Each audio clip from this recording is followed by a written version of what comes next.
ನಮಸ್ತೆ ಫ್ರೆಂಡ್ಸ್, ಇವತ್ತಿನ ವಿಡಿಯೋದಲ್ಲಿ 2024ರಲ್ಲಿ KS ಪ್ರಿಲಿಮ್ಸ್ ಎಕ್ಸಾಮ್ ನಡೀತಲ್ವಾ, ಸೊ ಅದರದ್ದು ಕ್ವಶನ್ಗಳನ್ನ ಡಿಸ್ಕಸ್ ಮಾಡ್ತಾ ಇದ್ದೀನಿ. ಸೊ ಇಲ್ಲಿ ಯಾವ ಸಬ್ಜೆಕ್ಟ್ ಅಂದರೆ ಗೊತ್ತಿದೆ ನಿಮಗೆ, ಎನ್ವೈರ್ಮೆಂಟ್ ಆ್ಯಂಡ್ ಇಕಾಲಜಿ, ಪರಿಸರ ಅಧ್ಯಯನಕ್ಕೆ ಸಂಬಂಧಪಟ್ಟಿರುವಂತಹ ಸುಮಾರು ಒಂದು 30-32 ಕ್ವಶನ್ ಬಂದಿದೆ. ಯಾವುದ್ರಲ್ಲಿ ಬರುತ್ತೆ ಹೇಳಿ, ಪೇಪರ್ 2ನಲ್ಲಿ ಬರುತ್ತೆ. ಪೇಪರ್ 1ನಲ್ಲಿ GS ಪೇಪರ್ಗಳಿರ್ತವೆ ನೋಡಿ. ಪೇಪರ್ 1 ಪೇಪರ್ 2 ಅಂತ ಬರ್ತದೆ KS ಅಲ್ಲಿ, ಓಕೆನಾ. ಸೊ ಪೇಪರ್ 1 ಇದು ಇದರಲ್ಲಿ ಹಿಸ್ಟ್ರಿ, ಪೊಲಿಟಿ, ಜಿಯೋಗ್ರಫಿ, ಎಕಾನಮಿ ಈ ಥರ ಬರುತ್ತೆ. ಪೇಪರ್ 2 ಏನಿದೆಯಲ್ವಾ, ಸೊ ಪೇಪರ್ 2ನಲ್ಲಿ ಈ ಸಬ್ಜೆಕ್ಟ್ ಬರುತ್ತೆ. ಯಾವುದು, ಪರಿಸರ ಅಧ್ಯಯನ, ಅಗ್ರಿಕಲ್ಚರು, ಇದೆಲ್ಲ ಸೇರಿಸ್ಕೊಂಡು ಬರುತ್ತೆ. ಸೊ ಇದರಲ್ಲಿ ಸುಮಾರು ಒಂದು 2024ರಲ್ಲಿ ಆಗಿತ್ತಲ್ಲ, ಸುಮಾರು ಒಂದು 30-32 ಕ್ವಶನ್ ಆಗಿದೆ. ಸುಮಾರು ಒಂದು 30 ಅಂತ ಅಂದ್ಕೊಳ್ಳಿ, ಅಂದಾಜು 30 ಕ್ವಶನ್ ಆಗಿದೆ. ಸೊ ಅದ್ರ ಬಗ್ಗೆ ಡೀಟೇಲಾಗಿ ನಾವು ಡಿಸ್ಕಸ್ ಮಾಡುವ. ಸೊ ಇದರಿಂದ ನಿಮ್ಗೆ ಏನು ಗೊತ್ತಾಗುತ್ತೆ ಅಂದರೆ, ನೆಕ್ಸ್ಟ್ ಕಮಿಂಗ್ ಎಕ್ಸಾಮ್ಗಳಲ್ಲಿ, ಅದು ಯಾವುದೇ ಎಕ್ಸಾಮ್ ಆಗಿರಲಿ, ನಮ್ಮ ಸ್ಟೇಟ್ ಅಥವಾ ಸೆಂಟ್ರಲಲ್ಲಿ ಎನ್ವೈರ್ಮೆಂಟ್ ಸಬ್ಜೆಕ್ಟ್ ಮೇಲೆ ಎಷ್ಟು ವೈಡಾಗಿ, ಎಷ್ಟು ಡೆಪ್ತಾಗಿ ಕ್ವಶನ್ ಬರುತ್ತೆ, ನೀವು ಎಷ್ಟು ವಿಸ್ತಾರವಾಗಿ ಅದನ್ನು ಅರ್ಥ ಮಾಡ್ಕೋಬೇಕಾಗತ್ತೆ ಅನ್ನೋದನ್ನು ನಾವು ವಿಡಿಯೋ ಮೂಲಕ ತಿಳ್ಕೊಳ್ಳೋಣ, ಓಕೆನಾ. ಸೊ ಅಂದರೆ ಟ್ರೆಂಡ್ ಅನಾಲಿಸಿಸ್ ಅಂತ ಕರಿತೀವಿ. ಲಾಸ್ಟ್ 5 ಇಯರ್ಸ್ ನೀವು ಕ್ವಶನ್ ಪೇಪರ್ಗಳನ್ನ ನೋಡಿದ್ರೆ ಅದ್ರಲ್ಲಿ ಗೊತ್ತಾಗುತ್ತೆ ಯಾವ ಥರ ಟ್ರೆಂಡ್ ಇದೆ ಅಂತ. ಅಂದರೆ ಎಷ್ಟು ವೈಡಾಗಿ ಕೇಳ್ತಿದ್ದಾನೆ, ಯಾವ ಟಾಪಿಕ್ ಮೇಲೆ ಎನ್ವೈರ್ಮೆಂಟ್ ಇಂಥ ಕ್ವಶನ್ ಬರ್ತಿದೆ ಅನ್ನೋದೆಲ್ಲ ಗೊತ್ತಾಗುತ್ತೆ, ಓಕೆನಾ. ಸೊ ಪರಿಸರ ಅಧ್ಯಯನ, ಇಕಾಲಜಿ, ಓಕೆ, ಅಗ್ರಿಕಲ್ಚರು, ಬಯೋಟೆಕ್ನಾಲಜಿ, ಇದೆಲ್ಲ ಇದರೊಳಗಡೆ ಕವರ್ ಆಗುತ್ತೆ, ಇನ್ಕ್ಲೂಡಿಂಗ್ ಕರೆಂಟ್ ಅಫೇರ್ಸ್. ಸೊ ಅದನ್ನೆಲ್ಲ ಇವಾಗ ನೋಡ್ತಾ ಹೋಗೋಣ, ಓಕೆನಾ. Okay, let start. Time waste ಮಾಡೋದು ಬೇಡ, ಡೈರೆಕ್ಟಾಗಿ ಕ್ವಶನ್ಗೆ ಹೋಗ್ಬೇಡ.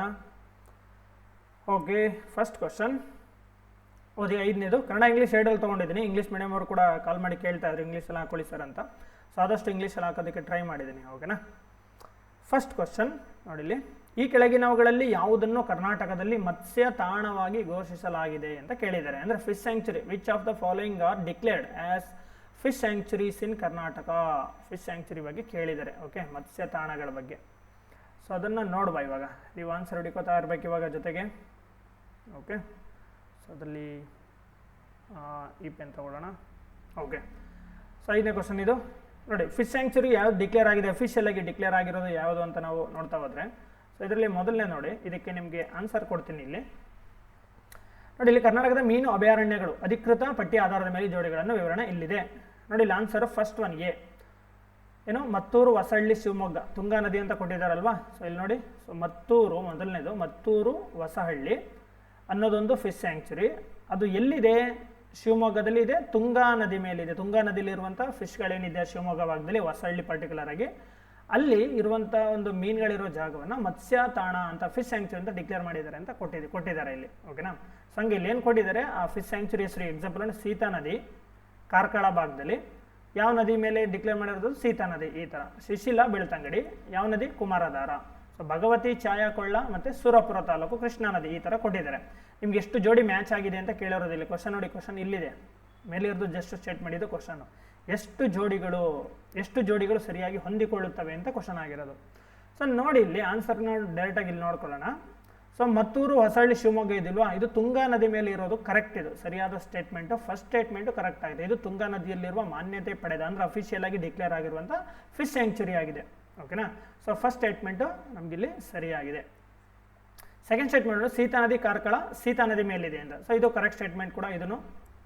ಸೊ ಸೀತಾ ನದಿ, ಕಾರ್ಕಳ, ಸೀತಾ ನದಿ ಸರಿ ಆನ್ಸರ್. ಸೊ ಉಡುಪಿ ಜಿಲ್ಲೆಯಲ್ಲಿ ಬರುತ್ತೆ, ಇದು ಉಡುಪಿ ಜಿಲ್ಲೆಯಲ್ಲಿ ಬರುತ್ತೆ, ಅಧಿಕೃತವಾಗಿ ಇದನ್ನು ಕೂಡ ಡಿಕ್ಲೇರ್ ಮಾಡಿದ್ದಾರೆ. 3ನೇದು ನೋಡಿ, ಶಿಶಿಲ, ಬೆಳ್ತಂಗಡಿ ಅಂತ. ಶಿಶಿಲ ಮತ್ತು ಬೆಳ್ತಂಗಡಿ ಇದು ಕುಮಾರಧಾರಾ ನದಿ ಅಂತ ಕೊಟ್ಟಿದ್ದಾರೆ, ಓಕೆನಾ. ಸೊ ಇದು ರಾಂಗ್ ಆಗುತ್ತೆ ನಮಗೆ. ಶಿಶಿಲ ಮತ್ತು ಬೆಳ್ತಂಗಡಿಯಲ್ಲಿ ನೋಡಿ ಕುಮಾರಧಾರಾ ನದಿ ಅಂತಿದೆಯಲ್ಲ, ಇದು ರಾಂಗ್ ಆನ್ಸರು. ಏನು ಕೊಡಬೇಕು, ಶಿಶಿಲವು ಪ್ರಸಿದ್ಧ ಮೀನು ಅಭಯಾರಣ್ಯವಾಗಿದ್ದರೂ ಇದು ಕಪಿಲಾ ನದಿ ಮೇಲೆ, ಓಕೆ. ಸೊ ಅಲ್ಲಿ ಬರೋದ್ರಿಂದ ಇದೊಂದು ರಾಂಗ್ ಆನ್ಸರ್ ಆಗುತ್ತೆ. ಅಂದರೆ ಶಿಶಿಲ, ಬೆಳ್ತಂಗಡಿ ಇದೆಯಲ್ಲ ಕಪಿಲಾ ನದಿ ಮೇಲೆ ಇರೋದು, ಕುಮಾರಧಾರ ಅಲ್ಲ. ಅದ್ರ ಉಪನದಿನೇ ಆದರೂ ಕೂಡ ಕಪಿಲಾಗೆ ಡಿಕ್ಲೇರ್ ಮಾಡಿರೋದು. ಸೊ ಹಂಗಾಗಿ ಇದು ರಾಂಗ್ ಸ್ಟೇಟ್ಮೆಂಟ್ ಆಗುತ್ತೆ. ಅದು C is wrong, B is right. D ನೋಡಿ, ಭಗವತಿ, ಚಾಯಕೊಳ್ಳ, ಸುರಪುರ ತಾಲೂಕು, ಕೃಷ್ಣಾ ನದಿ ಅಂತ ಕೊಟ್ಟಿದ್ದಾರೆ, ಓಕೆನಾ. ಸೊ ಇದಕ್ಕೆ ಆನ್ಸರ್ ನೋಡೋಣ ಇವಾಗ ನೋಡಿ. ಇಲ್ಲಿ ಭಗವತಿ, ಚಾಯಕೊಳ್ಳ, ಸುರಪುರ ತಾಲೂಕು, ಕೃಷ್ಣಾ ನದಿ ಅಂತ ಕೊಟ್ಟಿದ್ದಾರಲ್ಲ, ಇದು ಸರಿಯಾದ ಸ್ಟೇಟ್ಮೆಂಟ್, ಇದು ಸರಿಯಾಗಿದೆ. ಸೊ ಯಾದಗಿರಿ ಜಿಲ್ಲೆಯಲ್ಲಿ, ಹಿಂದೆ ಗುಲ್ಬರ್ಗ, ಶಿಲಾಪುರದಲ್ಲಿತ್ತು, ಇರುವ ಕೃಷ್ಣಾ ನದಿಯ ದಂಡೆಯಲ್ಲಿರುವ ಸ್ಥಳವು ಧಾರ್ಮಿಕ ಮಹತ್ವ ಮತ್ತು ಮೀನುಗಳ ರಕ್ಷಣೆಗೆ ಹೆಸರುವಾಸಿಯಾಗಿದೆ.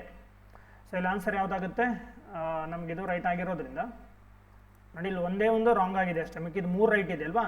ಸೊ 3 ಮಾತ್ರ ಸರಿಯಾಗಿದೆ. ಸೊ ಆನ್ಸರ್ ಇದಾಗುತ್ತೆ. ಸೊ ಓನ್ಲಿ ಇದು wrong, only 3 are correct, okay. Next ಕ್ವಶನ್ಗೆ ಬನ್ನಿ. ನೆಕ್ಸ್ಟ್ ಕ್ವಶನ್ ನೋಡಿ, ಇಲ್ಲಿ ರಾಮ್ಸರ್ ಸೈಟ್ ಬಗ್ಗೆ ಕೇಳಿದ್ದಾರೆ. ರಾಮ್ಸರ್ ಸೈಟ್ ಫಿಕ್ಸ್ ಕ್ವಶನ್ ಇರ್ತದೆ. ಯಾವುದೇ ಎಕ್ಸಾಮ್ಗೆ ಹೋಗಿ ಇದರಲ್ಲಿ ಕ್ವಶನ್ ಬಂದೇ ಬರುತ್ತೆ, ನೀವು ರೆಡಿ ಆಗಲೇಬೇಕು ಇದಕ್ಕೆ.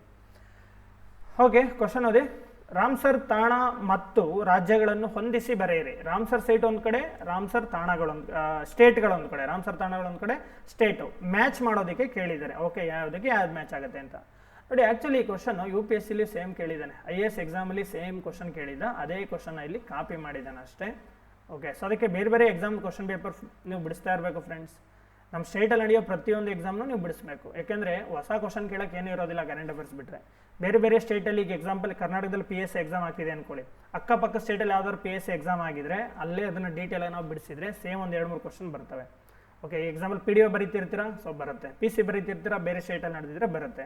ಅಥವಾ UPSCಲಿ ಆಲ್ರೆಡಿ SSCಲಿ RRBಲಿ ಕೇಳಿರೋ ಕ್ವಶನ್ಗಳನ್ನೇ ಕಾಪಿ ಮಾಡೋದ್ರಿಂದ ನೀವು ಎಲ್ಲ ಬೇರೆ ಬೇರೆ ನ್ಯಾಷನಲ್ ಮತ್ತು ಸ್ಟೇಟ್ ಎಕ್ಸಾಮ್ಗಳು ಕ್ವಶನ್ ಪೇಪರ್ ಬಿಡಿಸೋದ್ರಿಂದ ನಿಮ್ಗೆ ಏನು ಗೊತ್ತಾಗುತ್ತೆ ಹೇಳಿ, ಎಲ್ಲ ರೀತಿ ಇನ್ಫಾರ್ಮೇಷನ್ ಸಿಗೋದ್ರಿಂದ ಅಲ್ಲೊಂದು ಸ್ವಲ್ಪ ಇಲ್ಲೊಂದು ಸ್ವಲ್ಪ ಎತ್ಕೋತಾ ಇರ್ತಾರೆ. ಸೊ ನಿಮ್ಗೆ ಅದು ತುಂಬ ಒಂದು 20-30% ಅಲ್ಲಿ ಕವರ್ ಆಗಿಬಿಡುತ್ತೆ. ಸೊ ಅದಕ್ಕೋಸ್ಕರ ಎಕ್ಸಾಮ್ ಪ್ರಿಪ್ರೇಷನಲ್ಲಿ ಫಸ್ಟ್ ಸ್ಟೆಪ್ ಇರೋದು ಕ್ವಶನ್ ಪೇಪರ್ ಅನಲೈಸ್ ಮಾಡೋದು, ಟ್ರೆಂಡ್ ಅರ್ಥ ಮಾಡ್ಕೊಳ್ಳೋದು, ಎಷ್ಟು ಡೆಪ್ತಾಗಿ ಕೇಳ್ತಿದ್ದಾರೆ, ಯಾವ ಸ್ಟ್ರಾಟಜಿ ಯೂಸ್ ಮಾಡ್ತಿದ್ದಾರೆ ಅಂತ ಅರ್ಥ ಮಾಡ್ಕೊಳ್ಳೋದು ತುಂಬ ಮ್ಯಾಟರ್ ಆಗುತ್ತೆ. Okay, so Ramsar site fix ಇರುತ್ತೆ ಕ್ವಶನ್ ಇದು. ಓಕೆ, ನೋಡೋಣ ಇವಾಗ. ರಾಮ್ಸರ್ ತಾಣ ಮತ್ತು ರಾಜ್ಯಗಳನ್ನ ಮ್ಯಾಚ್ ಮಾಡಬೇಕು. ನೋಡಿ, ರುದ್ರಸಾಗರ ಹರಿಯಾಣದಲ್ಲಿದೆಯಾ? ಹರಿಯಾಣದಲ್ಲಿಲ್ಲ, ತ್ರಿಪುರಾದಲ್ಲಿದೆ. ವೆರಿ ಫೇಮಸ್ ಇದು, ತ್ರಿಪುರಾದಲ್ಲಿದೆ. ಓಕೆ ಓಕೆ, ನೆಕ್ಸ್ಟ್ ಒನ್ ನೋಡಿ. ಈಗ ರುದ್ರಸಾಗರ ತ್ರಿಪುರಾದಲ್ಲಿದೆ. ಬಕೀರಾ ವನ್ಯಜೀವಿಧಾಮ ಎಲ್ಲಿದೆ? ಬಕೀರಾ ಉತ್ತರ ಪ್ರದೇಶದಲ್ಲಿದೆ. ಸುಲ್ತಾನ್ಪುರ್ ಎಲ್ಲಿದೆ? ಇದು ನೀವು ನೆನ್ಪಿಟ್ಕೊಳ್ಳೇಬೇಕು, ಬೇರೆ ಆಪ್ಷನ್ ಇಲ್ಲ. ಈ Ramsar site, national park, wild life sanctuary, biosphere reserves, tiger reserves, elephant reserves, ಬೇರೆ ಆಪ್ಷನ್ನೇ ಇಲ್ಲ. ನೀವು ಇದನ್ನು ಹೆಂಗಾದ್ರೂ ಮಾಡಿ ಬಯಾಟ್ ಮಾಡಿಬಿಡಿ. ಸೊ ಫಿಕ್ಸ್ ಕ್ವಶನ್ ಇರ್ತದೆ, ಯಾವುದೇ ಎಕ್ಸಾಮ್ಗೆ ಹೋಗಿ ಇದರಲ್ಲಿ ಯಾವ್ದಾದ್ರು ಬಂದೇ ಬರ್ತವೆ. ಸುಲ್ತಾನ್ಪುರ್ ಇರೋದು ಹರಿಯಾಣದಲ್ಲಿ. ಓಕೆನಾ, ಸುಲ್ತಾನ್ಪುರ್ ನ್ಯಾಷನಲ್ ಪಾರ್ಕ್ ಇರೋದಲ್ಲಿ ಹರಿಯಾಣದಲ್ಲಿ. ಇನ್ನೊಂದು ಯಾವುದು? ಪಾಲ. ಇದೊಂದು ಕರೆಕ್ಟ್ ಆಗಿದೆ ನೋಡಿ. ಪಾಲ ಇದೇನಿದೆ ವೆಟ್ಲ್ಯಾಂಡು, ಸೊ ಇದು ಇಲ್ಲಿ ಬರುತ್ತೆ. ಸೊ ಇಲ್ಲಿ ಆನ್ಸರ್ ಯಾವ್ದು ಮ್ಯಾಚ್ ಆಗುತ್ತೆ? ರುದ್ರಸಾಗರ್ ತ್ರಿಪುರ, ಅಂದರೆ ಒಂದನೇದಕ್ಕೆ ಎಗೆ 3 ಬರುತ್ತಲ್ವಾ. ಸೊ ಇಲ್ಲಿ ಆನ್ಸರ್ ಇದು ಬರೋದಿಲ್ಲ. ಎಗೆ 3 ಎಲ್ಲಿದೆ? ಎಗೆ 3 ಇಲ್ಲಿ ಬರುತ್ತೆ. ಎಗೆ 3 ಕರೆಕ್ಟು. ಬಕೀರಾ ಬರೋದಿಲ್ಲಿ ರುದ್ರಸಾಗರ್ ಇಲ್ಲಿ ತ್ರಿಪುರ. ಸೊ ಇಲ್ಲಿ ಆಪ್ಷನ್ ನೀವು ರೈಟ್ ಮಾಡೋದು ಕರೆಕ್ಟಾಗಿದೆ. ರುದ್ರಸಾಗರ್ ಎ 2ನೇದು, ತ್ರಿಪುರ. ಬಕೀರಾಗೆ 3ನೇದು. ಸೊ ಸಿಗೆ 1 ಮತ್ತು ಇದು ಆನ್ಸರ್ ಇಲ್ಲಿ ಟಿಕ್ ಮಾಡೋದು ಕರೆಕ್ಟಾಗಿದೆ. 3ನೇ ಆಪ್ಷನ್ ರೈಟ್ ಆಗುತ್ತೆ. ಸೊ ಇದು ಬರೋದಿಲ್ಲ. ಸೊ 3ನೇ ಆಪ್ಷನ್ ರೈಟ್ ಆಗುತ್ತೆ. ಇದು ಹೇಗಾದರೂ ಮಾಡಿ ಬಯಟ್ ಮಾಡಿ ಟಾಪಿಕ್. ನಿಮಗೆ ರಾಮ್ಸರ್ ಸೈಟ್ಸ್ ಬಗ್ಗೆ ಗೊತ್ತಿರಬೇಕು. ರಾಮ್ಸರ್ ಸೈಟ್ ಅನ್ನೋದು ಒಂದು ಕನ್ವೆನ್ಷನ್ ಯಾವಾಗ ನಡೀತೆ ಹೇಳಿದ್ದು? 1971ನಲ್ಲಿ ನಡೆಯುತ್ತೆ. ರಾಮ್ಸರ್ ಅಂದರೆ ನೆನ್ಪಿಟ್ಕೊಳ್ಳಿ. ರಾಮ್ಸರ್ ಅಂದರೆ ಏನು ಅಂತಲೂ ಕೇಳ್ತಾರೆ. ರಾಮ್ಸರ್ ಅಂತಂದರೆ ಇದೊಂದು ಸಿಟಿ. ಈ city located in which country? ಯಾವ ದೇಶದಲ್ಲಿದೆ ಹೇಳಿ ಕಂಟ್ರಿ? ಈ ಒಂದು ಸಿಟಿ ರಾಮ್ಸರ್ ಅನ್ನೋದು ಇರಾನ್ ಅನ್ನೋ ದೇಶದಲ್ಲಿದೆ.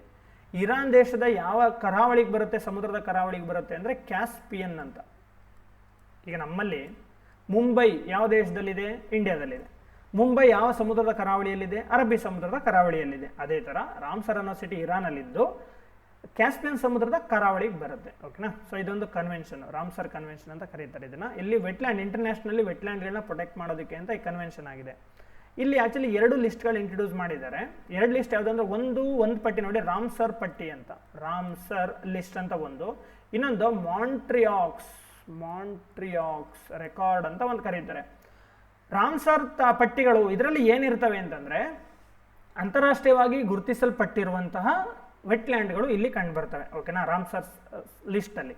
ಮಾಂಟ್ರಿಯಾಕ್ಸ್ ಲಿಸ್ಟಲ್ಲಿ ಏನು ಬರುತ್ತೆ ಅಂತಂದರೆ ಆಲ್ರೆಡಿ ರಾಮ್ಸರ್ ಸೈಟ್ ಆಗಿ ಕೆಲವೊಂದು ವೆಟ್ಲ್ಯಾಂಡ್ಗಳು ಸೆಲೆಕ್ಟ್ ಆಗಿದಾವಲ್ವಾ, ಅದರ ಪರಿಸರ ವ್ಯವಸ್ಥೆ ಏನಾದರೂ ಹಾಳಾಗ್ತಾ ಇದ್ರೆ, ಎಕ್ಸಾಂಪಲ್ ಅಲ್ಲಿ ಕೃಷಿ ಮಾಡಿ ಗೊಬ್ಬರ ಎಲ್ಲ ಹೋಗ್ತಾ ಇರ್ತದೆ ಅದರೊಳಗಡೆ, ಯಾವುದೋ ಇಂಡಸ್ಟ್ರಿ ಬಂದಿರ್ತದೆ, ಅದ್ರ ಕಲುಷಿತ ನೀರನ್ನು ಅಲ್ಲಿಗೆ ಬಿಡ್ತಾ ಇರ್ತದೆ ಜೋಗ ಪ್ರದೇಶಕ್ಕೆ. ಈ ಥರ ಡೇಂಜರ್ ಝೋನ್ಗೆ ಬಂದಿರ್ತಾವೆ ನೋಡಿ, ರಾಮ್ಸರ್ ಸೈಟ್ ಆಗಿ ಸೆಲೆಕ್ಟ್ ಆಗಿದೆ.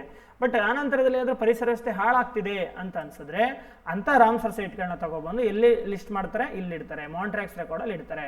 ಪ್ರಸ್ತುತ ಭಾರತದಲ್ಲಿ 2 ರಾಮ್ಸರ್ ಸೈಟ್ಗಳನ್ನ ಮಾಂಟ್ರಿಯಾಕ್ಸ್ ರೆಕಾರ್ಡಲ್ಲಿ ಇಟ್ಟಿದ್ದಾರೆ. ವೆರಿ ಇಂಪಾರ್ಟೆಂಟ್, ನೆನ್ಪಿಟ್ಕೊಳ್ಳಿ. ಫಸ್ಟ್ ಒನ್ನು ಯಾವುದು? ಲೋಕ್ಟಕ್ ಎಲ್ಲಿದೆ ಗೊತ್ತಾ? ಲೋಕ್ಟಕ್ ಇನ್ನೊಂದು ಹೆಸರು ಹೇಳಿ ನೋಡುವ. ಲೋಕ್ಟಕ್ ಸರೋವರ ಮಣಿಪುರದಲ್ಲಿದೆ. ಇದಕ್ಕೆ ಇನ್ನೊಂದು ಹೆಸರು ಕಿಬುಲ್ ಲ್ಯಾಮ್ಜೋ ಅಂತ. ಓಕೆ, ಕೈಬುಲ್ ಅಥವಾ ಕಿಬುಲ್ ಅಂತ ಕರಿಬೋದು, ಕೈಬುಲ್ ಲ್ಯಾಮ್ಜೋ ಅಂತ ಕರೀತಾರೆ. ಸೊ ಇದು ಮಣಿಪುರದಲ್ಲಿದೆ. ಇನ್ನೊಂದು ಇದು ರಾಜಸ್ಥಾನದಲ್ಲಿದೆ, ಕಿಯೋಲಾಡಿಯೋ.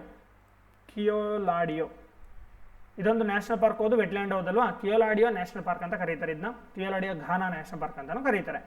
ಇವೆರಡು ಪ್ರಸ್ತುತ ಮಾಂಟ್ರಿಯಾಕ್ಸ್ ರೆಕಾರ್ಡಲ್ಲಿ ಇದಾವೆ. ಮಾಂಟ್ರಿಯಾಕ್ಸ್ ಅಂದರೆ ಇವೆರಡು ಪರಿಸರ ವ್ಯವಸ್ಥೆ ಹಾಳಾಗ್ತಿದೆ ಅಂತ ಅರ್ಥ. ಓಕೆನಾ. ಸೊ ಇಷ್ಟು ಇನ್ಫಾರ್ಮೇಷನ್ ತಿಳ್ಕೊಳ್ಳಿ. ನೆಕ್ಸ್ಟ್ ಕ್ವಶನ್ ನೋಡೋಣ. ವೆರಿ ಬ್ಯೂಟಿಫುಲ್ ಕ್ವಶನ್ ಇದು ಫ್ರೆಂಡ್ಸ್. ನೋಡಿ, ಕೆಲ್ಪ್ ಅಂತ ಒಂದು ಫಾರೆಸ್ಟ್ ಇದೆ, ಯಾರಾದರೂ ಕೇಳಿದ್ದೀರಾ? ನೀವೇನಾದರೂ ಇದ್ರ ಬಗ್ಗೆ ಕೇಳಿದ್ದೀರಾ ಅಂದರೆ ನೀವು ಚೆನ್ನಾಗಿ ಓದಿದ್ದೀರಾ ಅಂತ ಅರ್ಥ. ಕೆಲ್ಪ್ ಅನ್ನೋದು ಒಂದು ಫಾರೆಸ್ಟ್, ಓಕೆನಾ? ನೋಡಿ ಇವಾಗ ಎಂಥ ಫಾರೆಸ್ಟ್ ಅಂತ ಗೊತ್ತಾಗುತ್ತೆ. ಕೆಲ್ಪ್ ಅರಣ್ಯದ ಬಗ್ಗೆ ಕೆಳಗಿನ ಹೇಳಿಕೆಗಳನ್ನು ಪರಿಗಣಿಸಿ. ಕ್ವಶನ್ ಇಲ್ಲಿ ಆಫ್ ಇದೆ, ಇಲ್ಲ ಆಫ್ ಇದೆ ಅಲ್ವಾ, ಇದನ್ನು ಓದ್ಕೊಂಡ್ಬಿಡ್ಬೇಕು ಫಸ್ಟೇನೆ. ಮೇಲಿನ ಹೇಳಿಕೆಗಳಲ್ಲಿ ಯಾವುದು ಸರಿ, ಪಾಸಿಟಿವ್ ಸ್ಟೇಟ್ಮೆಂಟ್ ಕೇಳಿದರೆ ಯಾವ್ದು ಸರಿಯಾಗಿದೆ ಅಂತ ಕೇಳಿದ್ದಾರೆ, ಓಕೆನಾ? ಸೊ ಈಗ ನೋಡಿ, ಇಂಗ್ಲೀಷಲ್ಲಿ ನೋಡ್ಕೊಳ್ಳಿ. Consider the following statements about kelp forest ಬಗ್ಗೆ ಕೊಟ್ಟಿದ್ದಾನೆ. ಇಲ್ಲಿ ಆನ್ಸರ್ ಟಿಕ್ ಮಾಡಿರೋದ್ರ ಕಡೆ ಗಮನ ಕೊಡಬೇಡಿ, ಅಲ್ಲಿ ರೈಟ್ ಇರ್ಬೋದು, ರಾಂಗ್ ಇರ್ಬೋದು, ಅದ್ರ ಕಡೆ ನೀವು ತಲೆ ಕೆಡಿಸ್ಕೋಬಾರ್ದು. ಆನ್ಸರ್ ಹುಡ್ಕೋದ್ರ ಕಡೆ ಗಮನ ಕೊಡಬೇಕು. ಓದಿ ಫಸ್ಟ್ ಎಲ್ಲ ಸ್ಟೇಟ್ಮೆಂಟ್ ನಿಧಾನಕ್ಕೆ ನೀಟಾಗಿ ಓದ್ಕೋಬೇಕು. ನಿಮ್ಮ ಸ್ಟೇಟ್ಮೆಂಟ್ ಕರೆಕ್ಟಾಗಿ ಅರ್ಥ ಮಾಡ್ಕೊಂಡ್ರಿ ಅಂತಂದರೆ ಸೊ 50% ಗೆದ್ದಂಗೆ.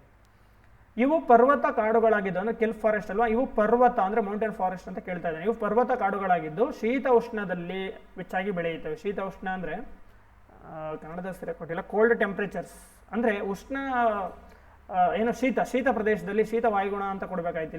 ಇಲ್ಲಿ ಏನು ಶೀತ ಉಷ್ಣ ಅಂತ ಎರಡೂ ಕೊಟ್ಬಿಟ್ಟಿದ್ದಾನೆ. ಸೊ ಅದಕ್ಕೆ ಇಂಗ್ಲೀಷಲ್ಲಿ ನೋಡ್ಕೋಬೇಕು, ಇಲ್ಲಾಂದರೆ ಕಷ್ಟ ಆಗುತ್ತೆ. ನೋಡಿ, ಕೋಲ್ಡ್ ಟೆಂಪ್ರೇಚರ್ ತಣ್ಣಗಿರೋ ಪ್ರದೇಶದಲ್ಲಿ, ಕಮ್ಮಿ ಟೆಂಪ್ರೇಚರ್ ಜಾಗದಲ್ಲಿ ಬೆಳೆಯುವಂಥ ಪರ್ವತಾರಣ್ಯ ಅಂತ ಕೊಟ್ಟಿದ್ದಾನೆ ಫಸ್ಟ್ ಸ್ಟೇಟ್ಮೆಂಟು. ಸೆಕೆಂಡ್ ಸ್ಟೇಟ್ಮೆಂಟ್ ನೋಡಿ, ಪೈನ್, ಇಲ್ಲಿ ಬೆಳೆಯುವಂಥ ಮರಗಳು ಯಾವುದು ಅಂತ ಕೊಟ್ಟಿದ್ದಾನೆ. ಪೈನು, ದೇವದಾರು ಮರಗಳು ಕೆಲ್ಪ್ ಅರಣ್ಯದಲ್ಲಿ ಚೆನ್ನಾಗಿ ಬೆಳೆಯುತ್ತವೆ ಅಂತ ಕೊಟ್ಟಿದ್ದಾನೆ. ಸೊ ಒಂದು ತಿಳ್ಕೊಳ್ಳಿ ನೀವು, ಕೆಲ್ಪ್ ಅನ್ನೋದು ಆ್ಯಕ್ಚುಲ್ ಆಗಿ ಫಾರೆಸ್ಟೇ ಅಲ್ಲ, ನೆನ್ಪಿಟ್ಕೊಳ್ಳಿ. ಕೆಲ್ಪ್ ಅನ್ನೋದು ಫಾರೆಸ್ಟೇ ಅಲ್ಲ. ಫಾರೆಸ್ಟ್ ಅಂತ ಕರೀತಾರೆ, ಆದರೆ ಫಾರೆಸ್ಟ್ ಅಲ್ಲ. ಮತ್ತು ಇನ್ನೇನದು, ಅದು ಒಂದು ಪಾಚಿ. ಇಲ್ಲಿದೆ ನೋಡಿ ಇಮೇಜ್, ಎಷ್ಟು ಬ್ಯೂಟಿಫುಲ್ ಆಗಿದೆ. ಪಾಚಿ ಅಂದರೆ ಇದೊಂದು ಏನು, ಆಲ್ಗೆ, ನೀರೊಳಗೆ ಮಾತ್ರ ಬೆಳೆಯುತ್ತೆ. ಯಾವ ನೀರು? ಓನ್ಲಿ ಸಮುದ್ರದ ವಾಟರ್, ಓನ್ಲಿ ಸೀ ವಾಟರ್. ಸಮುದ್ರದ ನೀರಿನಲ್ಲಿ ಮಾತ್ರ ಬೆಳೆಯುವಂಥ ಪಾಚಿ ಆಗಿರ್ತದೆ. ತುಂಬ ವಿಶೇಷವಾಗಿದೆ. ಇದು ಎಲ್ಲಿ ಬೆಳೆಯುತ್ತೆ ಅಂದರೆ ಸಮುದ್ರದಲ್ಲಿ ಡೀಪ್ ವಾಟರ್ ಬೆಳೆಯಲ್ಲ, ಶಾಲೋ ವಾಟರ್ ಅಂದರೆ ಕರಾವಳಿ ಭಾಗ, ಅಂದರೆ ತುಂಬ ಡೀಪ್ ಇರಬಾರ್ದು. ಸನ್ಲೈಟ್ ಬೇಕಲ್ವ, ಪಾಚಿ ಇದೆಯಲ್ಲ, ಸನ್ಲೈಟು ಅರೌಂಡ್ ಒಂದು 200 ಮೀಟರ್ವರೆಗೂ ನೀರೊಳಗೆ ಟ್ರಾವೆಲ್ ಆಗುತ್ತೆ ಅಷ್ಟೇ. ಸೊ ಹಂಗೆ ಅಷ್ಟೇ ಕಡಿಮೆ ಆಳ ಇರುವಂಥ ಜಾಗದಲ್ಲಿ ಮಾತ್ರ ಬೆಳೆಯುವಂಥ ಇದೊಂದು ಕಳೆ, ಸಮುದ್ರ ಕಳೆ ಅಂತಲೂ ಕರೀತಾರೆ ಇದನ್ನು, ಓಕೆನಾ? ಇದು ಫಾರೆಸ್ಟೇ ಅಲ್ಲ, ಫಾರೆಸ್ಟ್ ಅಂತ ಕರೀತಾರೆ. ನೋಡಿ, ಇಲ್ಲಿ ಫಾರೆಸ್ಟ್ ಥರನೇ ಕಾಣ್ತಿದ್ದಲ್ವ, ನೋಡಿದ್ರೆ ತುಂಬ ವೇಗವಾಗಿ ಜೋಳ ಬೆಳೆದಂಗೆ ಬೆಳೆದ್ಬಿಡುತ್ತೆ. ಇದು ದಿನಕ್ಕೆ 1 ಅಡಿ 2 ಅಡಿ ಬೆಳೆದ್ಬಿಡುತ್ತೆ. ಇದು ಎಲ್ಲಿ ಮಾತ್ರ ಬೆಳೆಯುತ್ತೆ ಅಂದರೆ ನೋಡಿ, ಇದು ಇಂಡಿಯಾದಲ್ಲಿ ಸಿಗೋದಿಲ್ಲ, ನಮಗೆ ಭಾರತ ಸುತ್ತಲಿನ ಸಮುದ್ರದಲ್ಲಿ ಸಿಗೋದಿಲ್ಲ. ಹೈಯರ್ ಲೈಟಿಟ್ಯೂಡಲ್ಲಿ ಸಿಗುತ್ತೆ. ಹೈಯರ್ ಲೈಟಿಟ್ಯೂಡ್ಸ್ ಅಂದರೆ ಏನು ಹೇಳಿ, ಉನ್ನತ ಅಕ್ಷಾಂಶಗಳು. ಉನ್ನತ ಅಕ್ಷಾಂಶಗಳು ಇಲ್ಲಿ ಮಾತ್ರ ಸಿಗೋದು ಫ್ರೆಂಡ್ಸ್, ಇನ್ನೆಲ್ಲೂ ಸಿಗೋಲ್ಲ ಇದು. ಹೈಯರ್ ಲೈಟಿಟ್ಯೂಡ್ಸ್ ಅಂದರೆ ಏನು ಹೇಳಿ, ನೋಡಿ ಈಗ ಉನ್ನತ ಅಕ್ಷಾಂಶಗಳು, ಮಧ್ಯಮ ಅಕ್ಷಾಂಶಗಳು, ಕೆಳ ಅಕ್ಷಾಂಶಗಳು ಅಂತ ಬರ್ತವೆ. ಲೋವರ್ ಲೈಟ್ಯೂಡ್ಸ್, ಹೈಯರ್ ಲೈಟ್ಯೂಡ್ಸ್, ಮಿಡಲ್ ಲೈಟ್ಯೂಡ್ಸ್ ಅಂತ. ಎಕ್ಸಾಂಪಲ್ ನೋಡಿ, ಇದು ಭೂಮಿನಲ್ಲಿ ಇದು ಸಮಭಾಜಕ ವೃತ್ತ ಅಲ್ವಾ? ಈ ಸಮಭಾಜಕ ವೃತ್ತಕ್ಕೆ ಇಲ್ಲಿ ನೆನ್ಪಿಟ್ಕೊಳ್ಳಿ ಫ್ರೆಂಡ್ಸ್, ಇದು ವೆರಿ ಇಂಪಾರ್ಟೆಂಟು. ಸಮಭಾಜಕ ವೃತ್ತಕ್ಕೆ ಅಕ್ಕಪಕ್ಕನೇ ಇರ್ತಾವಲ್ವಾ ಅಕ್ಷಾಂಶಗಳು. ಸೊ ಪಶ್ಚಿಮದಿಂದ ಪೂರ್ವ ಕೆಳದ ರೇಖೆಗಳನ್ನ ಅಕ್ಷಾಂಶ, ಲೈಟಿಟ್ಯೂಡ್ಸ್ ಅಂತ ಕರೀತಾರೆ.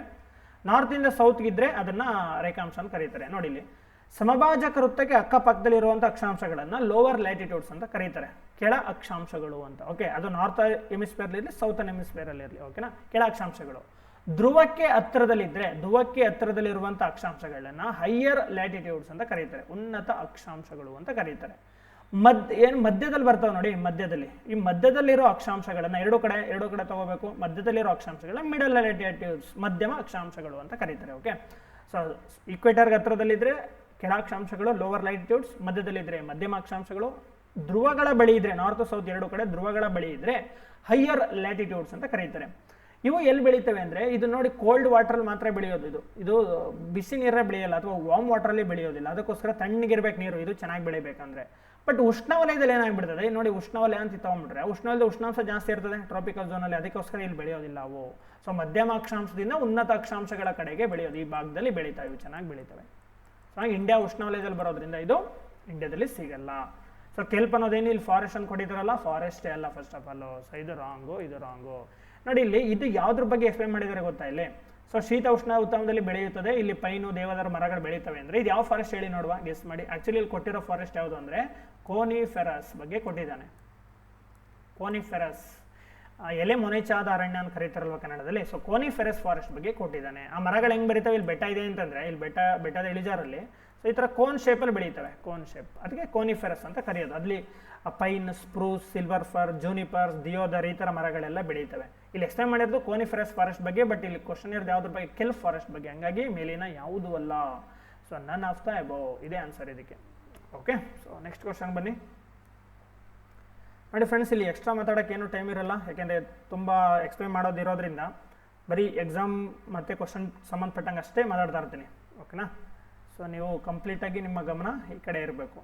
ಸೊ ಆ್ಯಕ್ಚುಲಿ ತುಂಬ 32 ಕ್ವಶನ್ ಇರೋದ್ರಿಂದ ಇದನ್ನು ಆದಷ್ಟು 2 ವಿಡಿಯೋ ಮಾಡೋಣ, ಪಾರ್ಟ್ 1 ಪಾರ್ಟ್ 2 ಅಂತ ಮಾಡೋಣ. ಓಕೆ, ಒಂದರಲ್ಲಿ ಮಾಡೋಕ್ಕೋದ್ರೆ 1 ಅವರ್ ಮೇಲಾಗಿಬಿಡುತ್ತೆ. ಸೊ ಪಾರ್ಟ್ 1 ಮಾಡ್ಕೊಳ್ಳೋಣ, ಇದನ್ನು ಇನ್ನೊಂದು ಅರ್ಧ ಕ್ವಶನ್ ಪಾರ್ಟ್ 2 ಅಂತ ಮಾಡೋಣ. ನೆಕ್ಸ್ಟ್ ಎಕ್ಸಾಮ್ಗಳಿಗೆ ಇದು ತುಂಬ ಮ್ಯಾಟ್ರ್ ಆಗುತ್ತೆ ನಿಮಗೆ, ಇದ್ರ ಬೇಸ್ ಮೇಲೆ ಕ್ವಶನ್ ಬರ್ತವೆ.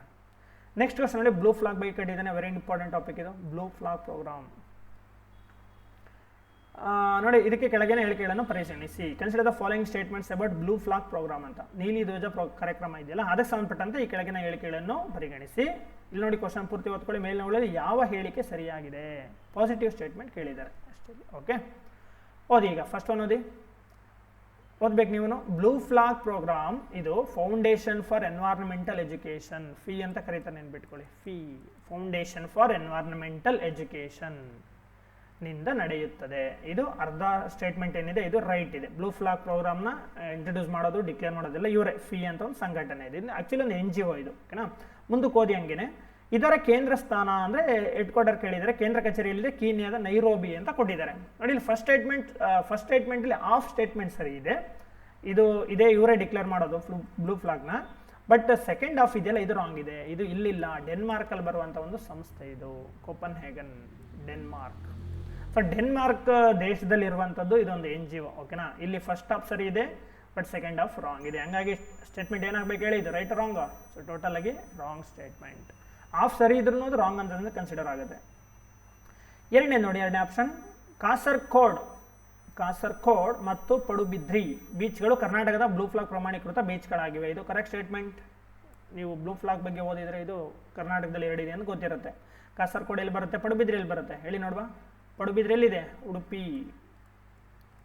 ಹೋಟೆಲ್ ಉಡುಪಿನಲ್ಲಿ ಬರುತ್ತೆ. ಕಾಸರ್ಗೋಡ್ ಎಲ್ಲಿ ನೋಡಿ, ಕಾಸರಗೋಡು ಅಲ್ಲ, ಇದು ಗೋ ಅಲ್ಲ, ಕಾಸರ್ಗೋಡ್ ಅಂತ. ಓಕೆ, ಕಾಸರಗೋಡು ಕೇರಳಕ್ಕೆ ಬರುತ್ತೆ, ಕೇರಳ ಬಾರ್ಡರ್ ಸಿಗಾಕತ್ತಿರುತ್ತೆ. ಕಾಸರ್ಗೋಡ್ ಇರೋದು UK, ಉತ್ತರ ಕನ್ನಡದಲ್ಲಿ ಇರುತ್ತೆ. ಕಾಸರ್ಗೋಡ್ ಬೀಚು ಮತ್ತು ಪಡುಬಿದ್ರಿ ಬೀಚ್ಗಳೆರಡು ಸೆಲೆಕ್ಟ್ ಆಗಿದೆ, ಕರೆಕ್ಟ್ ಸ್ಟೇಟ್ಮೆಂಟ್. ಮೂರನೇ ಸ್ಟೇಟ್ಮೆಂಟ್ ನೋಡಿ, ಪ್ರಪಂಚದಲ್ಲಿ ಭಾರತವು ಹೆಚ್ಚು ಸಂಖ್ಯೆಯ ಬ್ಲೂ ಫ್ಲಾಗ್ ಪ್ರಮಾಣೀಕೃತ ಬೀಚ್ಗಳನ್ನು ಹೊಂದಿದೆ.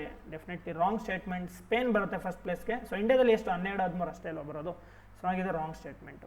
ಸೊ ಯಾವುದೋ first one wrong, first one wrong, second one right. ಅಂದರೆ ಇಲ್ಲಿ ಒಂದೇ ಸರಿಯಾಗಿರೋದಲ್ವಾ, ಯಾವುದು B ಓನ್ಲಿ ಇದೆ ರೈಟ್ ಆನ್ಸರ್. ಟಿಕ್ ಮಾಡೋದು ಕರೆಕ್ಟಾಗಿದೆ. ಓಕೆ, ಇಂಗ್ಲೀಷಲ್ಲಿ ಬೇಕಾಗಿರೋರು ಇಂಗ್ಲೀಷಲ್ಲಿ ನೀವು ಇಲ್ಲಿ ಓದ್ಬೋದು. Consider the following statements about blue flag programme, ಅದ್ರ ಬಗ್ಗೆ ಸ್ಟೇಟ್ಮೆಂಟ್ ಕೊಟ್ಟಿದ್ದಾರೆ. ಓಕೆ, ನೆಕ್ಸ್ಟ್ ಕ್ವಶನ್ಗೆ ಹೋಗೋಣ ಡೈರೆಕ್ಟಾಗಿ. ಓಕೆ, ಓದಿ.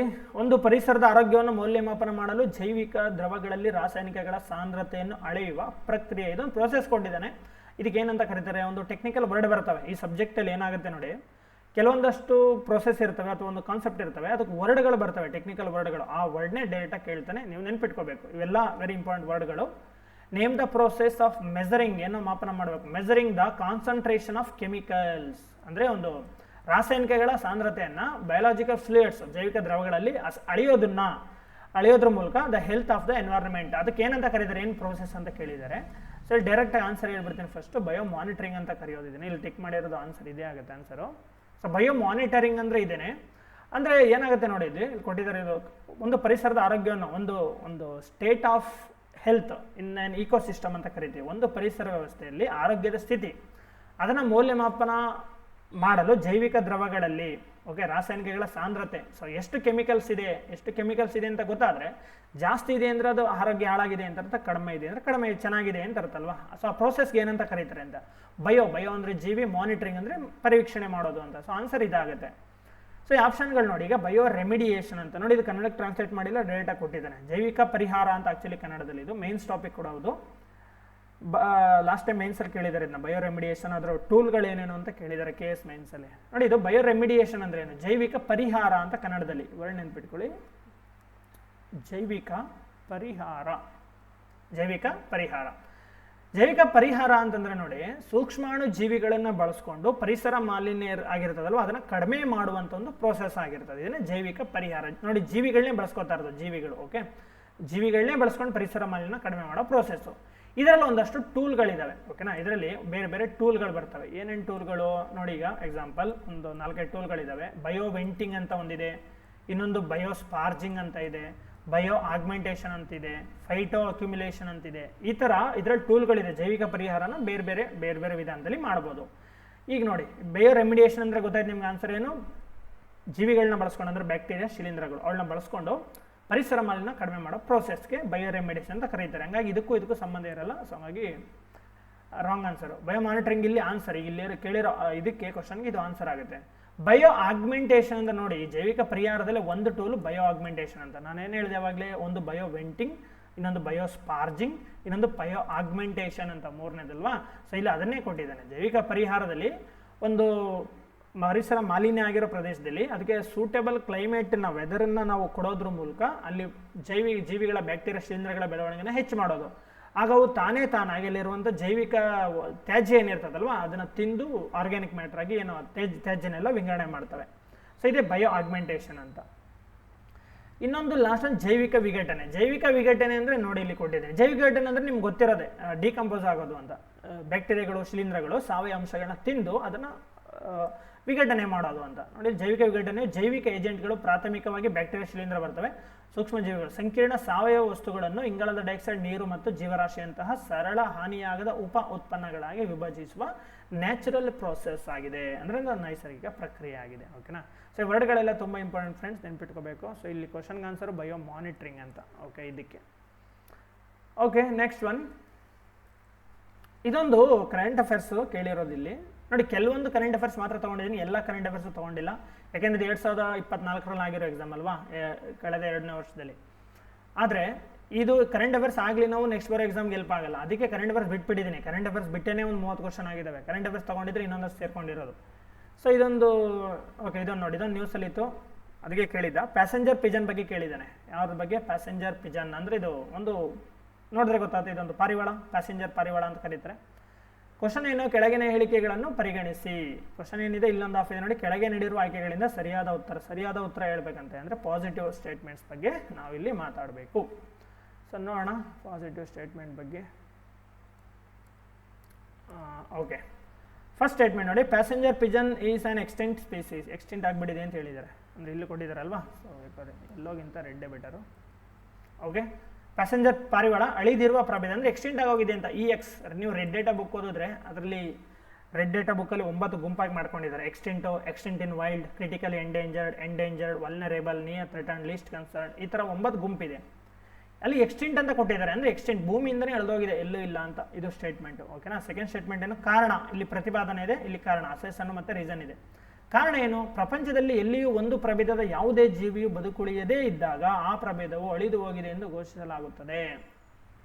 ಓಕೆ, ಸೊ ನೋಡಿ, ಫಸ್ಟ್ ಆಫ್ ಆಲ್ ಇದು ಕರೆಂಟ್ ಅಫೇರ್ಸ್ ಮೇಲೆ ಕೇಳಿದ್ರು, ಅವಾಗ ನ್ಯೂಸಲ್ಲಿ ಇತ್ತು ಅಂತ ಅಂದ್ಬಿಟ್ಟು ಇದು ಕರೆಕ್ಟ್ ಸ್ಟೇಟ್ಮೆಂಟ್. ಇದು ಅಳಿದೋಗಿದೆ, ಪ್ರೆಸೆಂಟ್ ಇಲ್ಲ. ಇದು ಪ್ಯಾಸೆಂಜರ್ ಪಿಜನ್ ಅಂತ. ಓಕೆ, ಒಂದು ನಾರ್ಮಲಿ ಪಾರಿವಾಳಗಳು ಇಲ್ಲೆಲ್ಲ ಸಾಕ್ತೀವಿ, ಈ ಥರದ್ದೆಲ್ಲ ಇರ್ತದೆ. ಇದು ತುಂಬ ದೂರ ಹಾರ್ತಿದ್ದಂಥ ಒಂದು ಪಾರಿವಾಳ ಇದು. Okay, wild bird. ಬಟ್ ಇದು ಎಕ್ಸ್ಟೆಂಟ್ ಆಗಿದೆ, ಭೂಮಿ ಮೇಲೆ ಪ್ರೆಸೆಂಟ್ ಇಲ್ಲ ಇದು. ಹಾಗಾಗಿ ಸ್ಟೇಟ್ಮೆಂಟ್ ಇದು ಸರಿ ಇದೆ.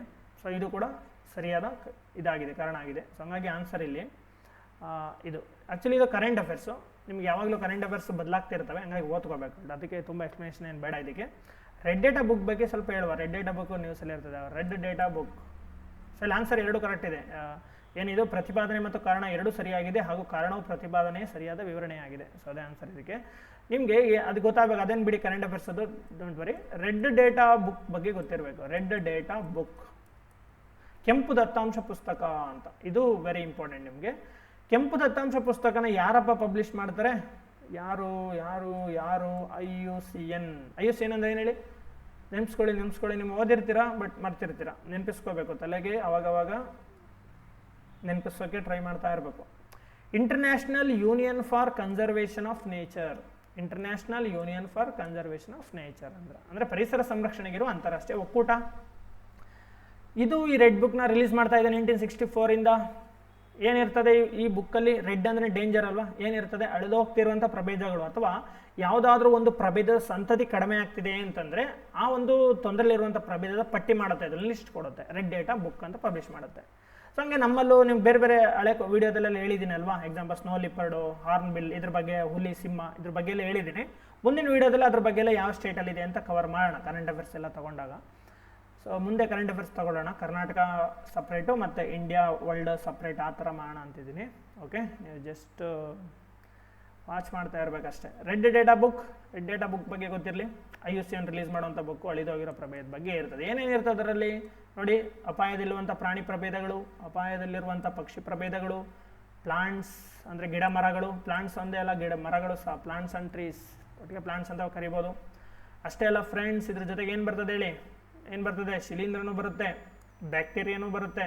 ಇದು ನೆನ್ಪಿಟ್ಕೋಬೇಕು. ಬರೀ ಪ್ರಾಣಿ ಪಕ್ಷಿ ಅಷ್ಟೇ ಅಲ್ಲ, ಇವೆಲ್ಲನೂ ಯಾವುದೇ ಅಳಿದೋಗ್ತಾ ಇದ್ರು ಆ ಪ್ರಭೇದ 1, 2, 10 ಜೀವಿ 100 ಜೀವಿ 1000 ಜೀವಿ ಅಳಿದೋದ್ರೆ ಸಮಸ್ಯೆ ಇಲ್ಲ, ಇಡೀ ಪ್ರಭೇದನೇ ಅಳಿದೋಗ ಹಂತಕ್ಕೆ ಬರಬಾರ್ದು ಅಷ್ಟೇ. ಓಕೆ, ಸೊ ಇದು ರೆಡ್ ಡೇಟಾ ಬುಕ್ಕು. ಇದ್ರ ಬಗ್ಗೆ ಇನ್ನೊಂದು ಕಡೆ ತಗೊಳ್ಬಾ, ಬೇರೆ ಕಡೆ ಕ್ವಶನ್ ಬರ್ತಾ ಇರ್ತಾವೆ, ಇದೇನು ಫೇಮಸ್ ಇದೆ, ಎವರ್ಗ್ರೀನ್ ಟಾಪಿಕ್ ಇದು. ಸೊ ಇಲ್ಲಿ ಕ್ವಶನ್ ಬಗ್ಗೆ, ಇಲ್ಲಿರೋ ಕ್ವಶನ್ ಬಗ್ಗೆ ತಲೆ ಕೆಡಿಸ್ಕೊಬೇಡಿ, ಕರೆಂಟ್ ಅಫೇರ್ಸ್ ಅದು. ಪಿಜನ್, ಪ್ಯಾಸೆಂಜರ್ ಪಿಜನ್ ಅನ್ನೋದೊಂದು ಪಾರಿವಾಳ ಭೂಮಿಯಿಂದ ಎಕ್ಸ್ಟೆಂಟ್ ಆಗಿದೆ. ಓಕೆ, ಅಷ್ಟು ಗೊತ್ತಿರಲಿ. ಈ ರೆಡ್ ಡೇಟಾ ಬುಕ್ಕು ನಿಮಗೆ ತುಂಬ ಇಂಪಾರ್ಟೆಂಟು.